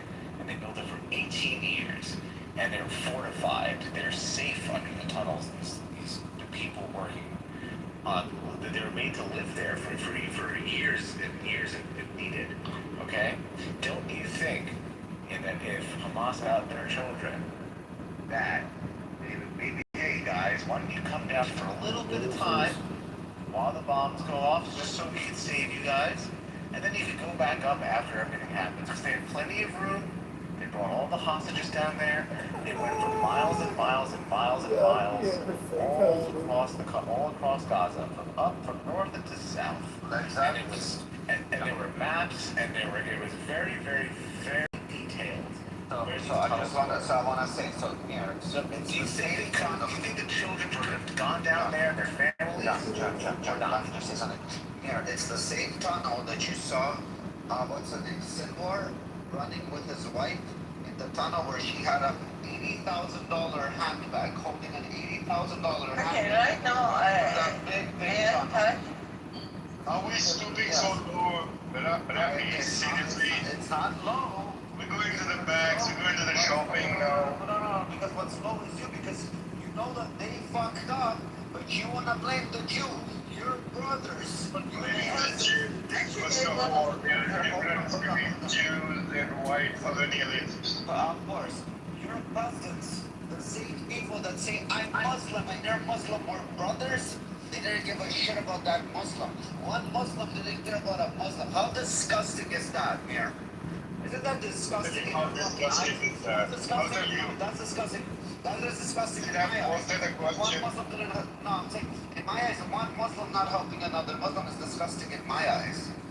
It's like You are entitled to your opinion. You know, I will tell you in Indian subcontinent. So what's your? I'll tell you in Indian subcontinent there are people, millions of people, who still drink cow urine and throw the milk in water. Let's see your opinion. Let them do. Come on.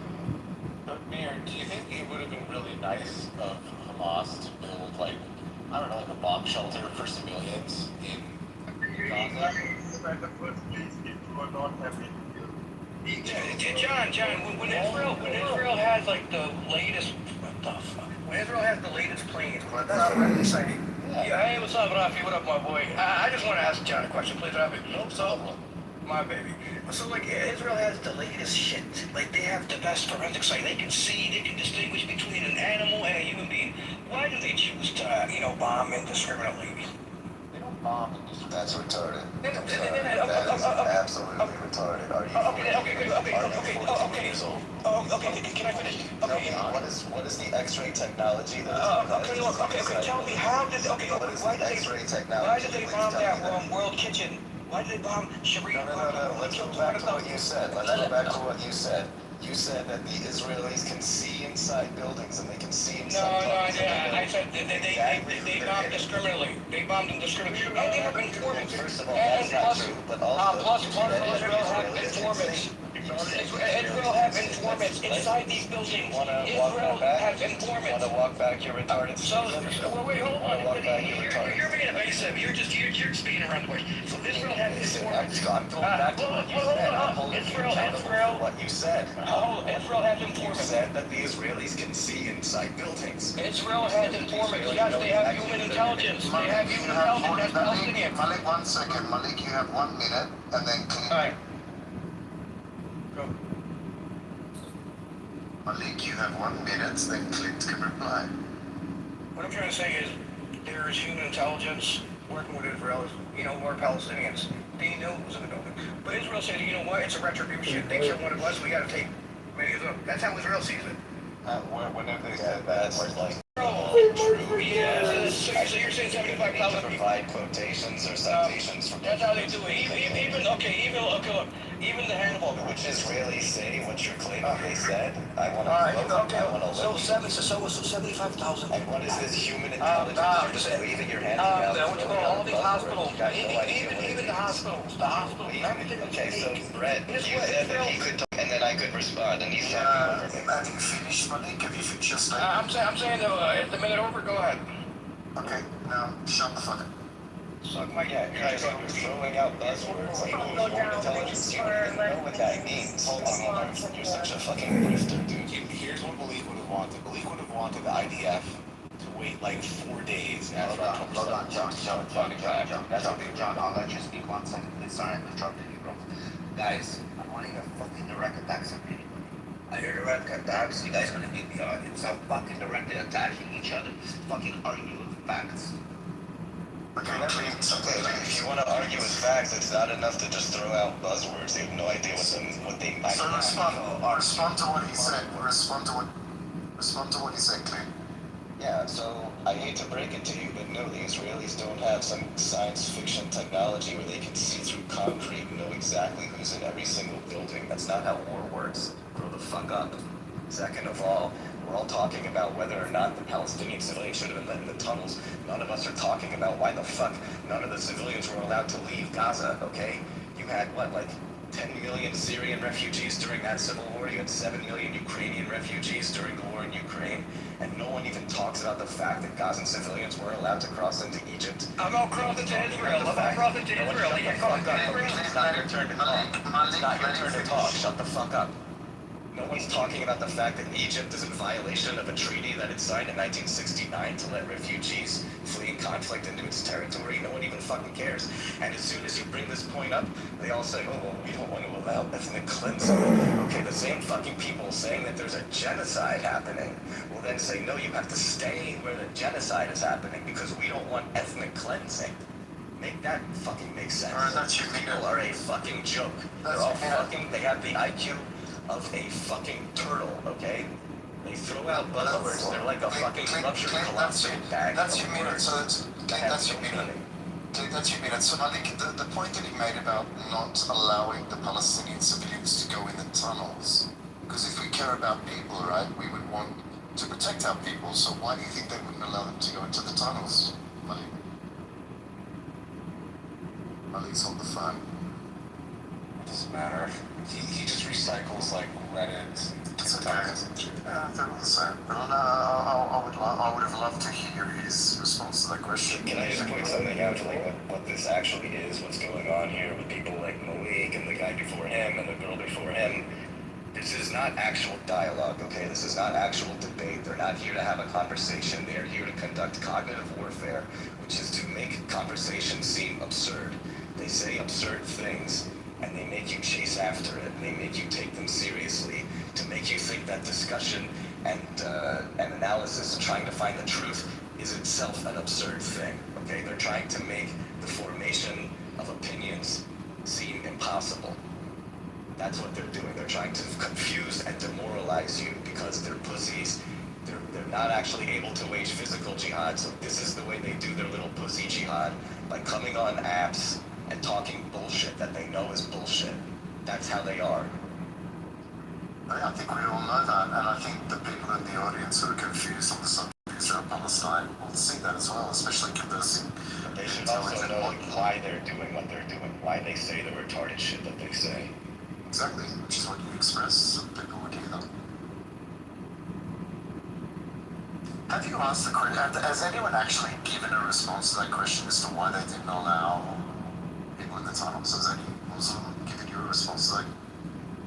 Well, I always ask why they weren't allowed to just go into Egypt or just go into other third countries like in every single other war in history. The tunnels are for the fighters. I've heard two things.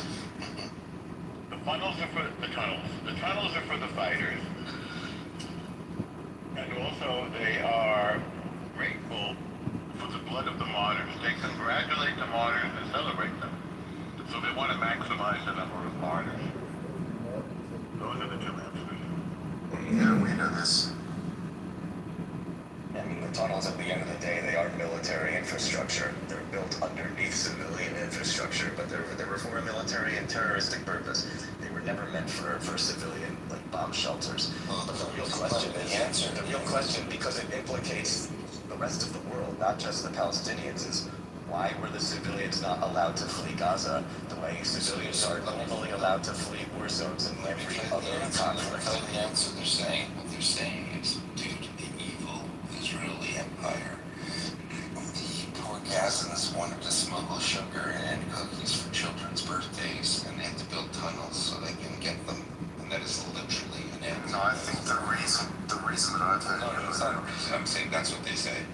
Yeah, but I've heard them say the reason that they weren't allowed to go into Egypt and flee is because they were scared that Israel would then occupy the territory and we wouldn't allow them to come back. Yeah, that's what they say. But that is also absurd because then what? So you stay then where you're supposedly suffering another fucking Holocaust? It doesn't make any sense.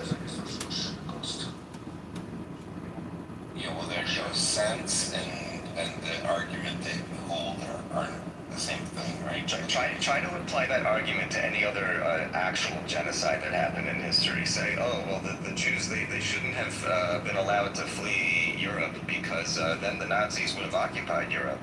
We can't have that. Then the Jews would have been ethnically cleansed from Europe if they had fled Europe. So no, they should stay and be slaughtered en masse. I didn't say it's a good argument. That makes sense. It's the only argument they got. It's literally the only argument they have. And no one asks it enough. No one asks them enough. And Egypt and the UN and all of the refugee agencies, why did you not push for the civilians to flee the war zone. The war zone in Gaza is not that big. It's the same size as Washington, D.C. That's the size of Gaza. That's it. There was no You have 2 million people living there. And you don't let civilians flee?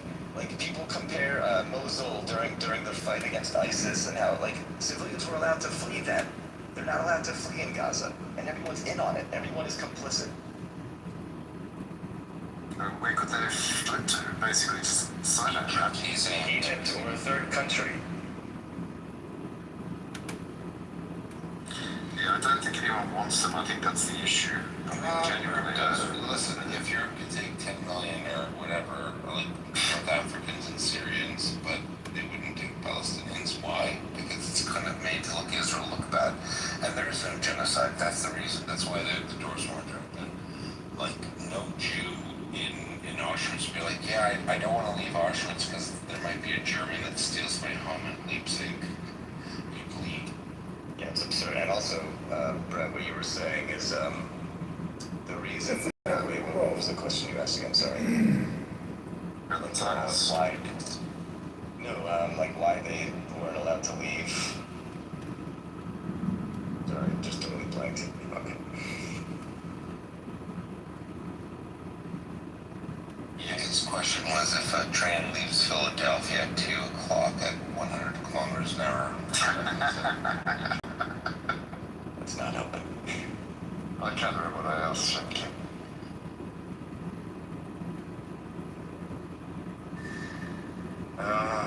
Who's next? Let's get someone really ecumenical like Shuki up. It'd be nice to have someone intelligent on the other side that can actually debate. Facts. I haven't. Yeah. There hasn't been anyone today.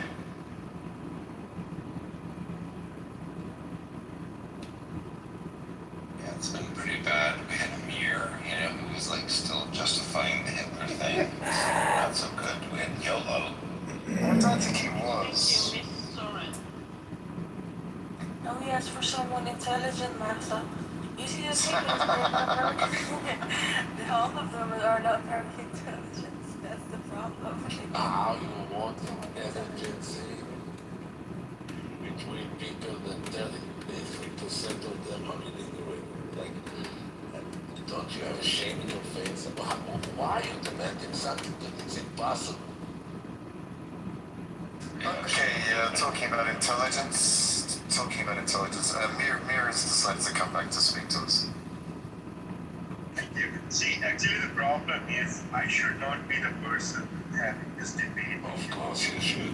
One second. Give him 1 minute. What happened? Come on, calm down. So it should be a Palestine. Not anyone from here. Come on. Since you killed them all, there's no one left to talk to you. Come on. Kill them all. Your facts will be Kill them all. Even the baby, when he's 9 months in his mother's belly, should be shot immediately. Is there anyone else in the room apart from me that wants to listen to Mir for at least 30 seconds? Shuki. No, what happened to your conscience when you hear, I don't know. What happened to my conscience when I hear that the Falastini baby is dying? I'm celebrating. I'm opening a bottle of whiskey. Why do you feel when someone is celebrating? Because I just felt. I want everybody to know that within the context of this conversation, I am a news journalist working for Chicago News Incorporated, listening to an online debate. These are not actual threats, and we are listening to a heated conversation and reporting it and pointing it out for news purposes. I know what they're gonna do. To reality. That's a Nazi idea. That's a Nazi idea. This is Nazi ideology. You are not a Jew. You are a North ideology. That's what Hamas. No, that's a Nazi idea. You may say you may. How much euro in your dough? Okay, so Mir, you have 30 seconds. What do you want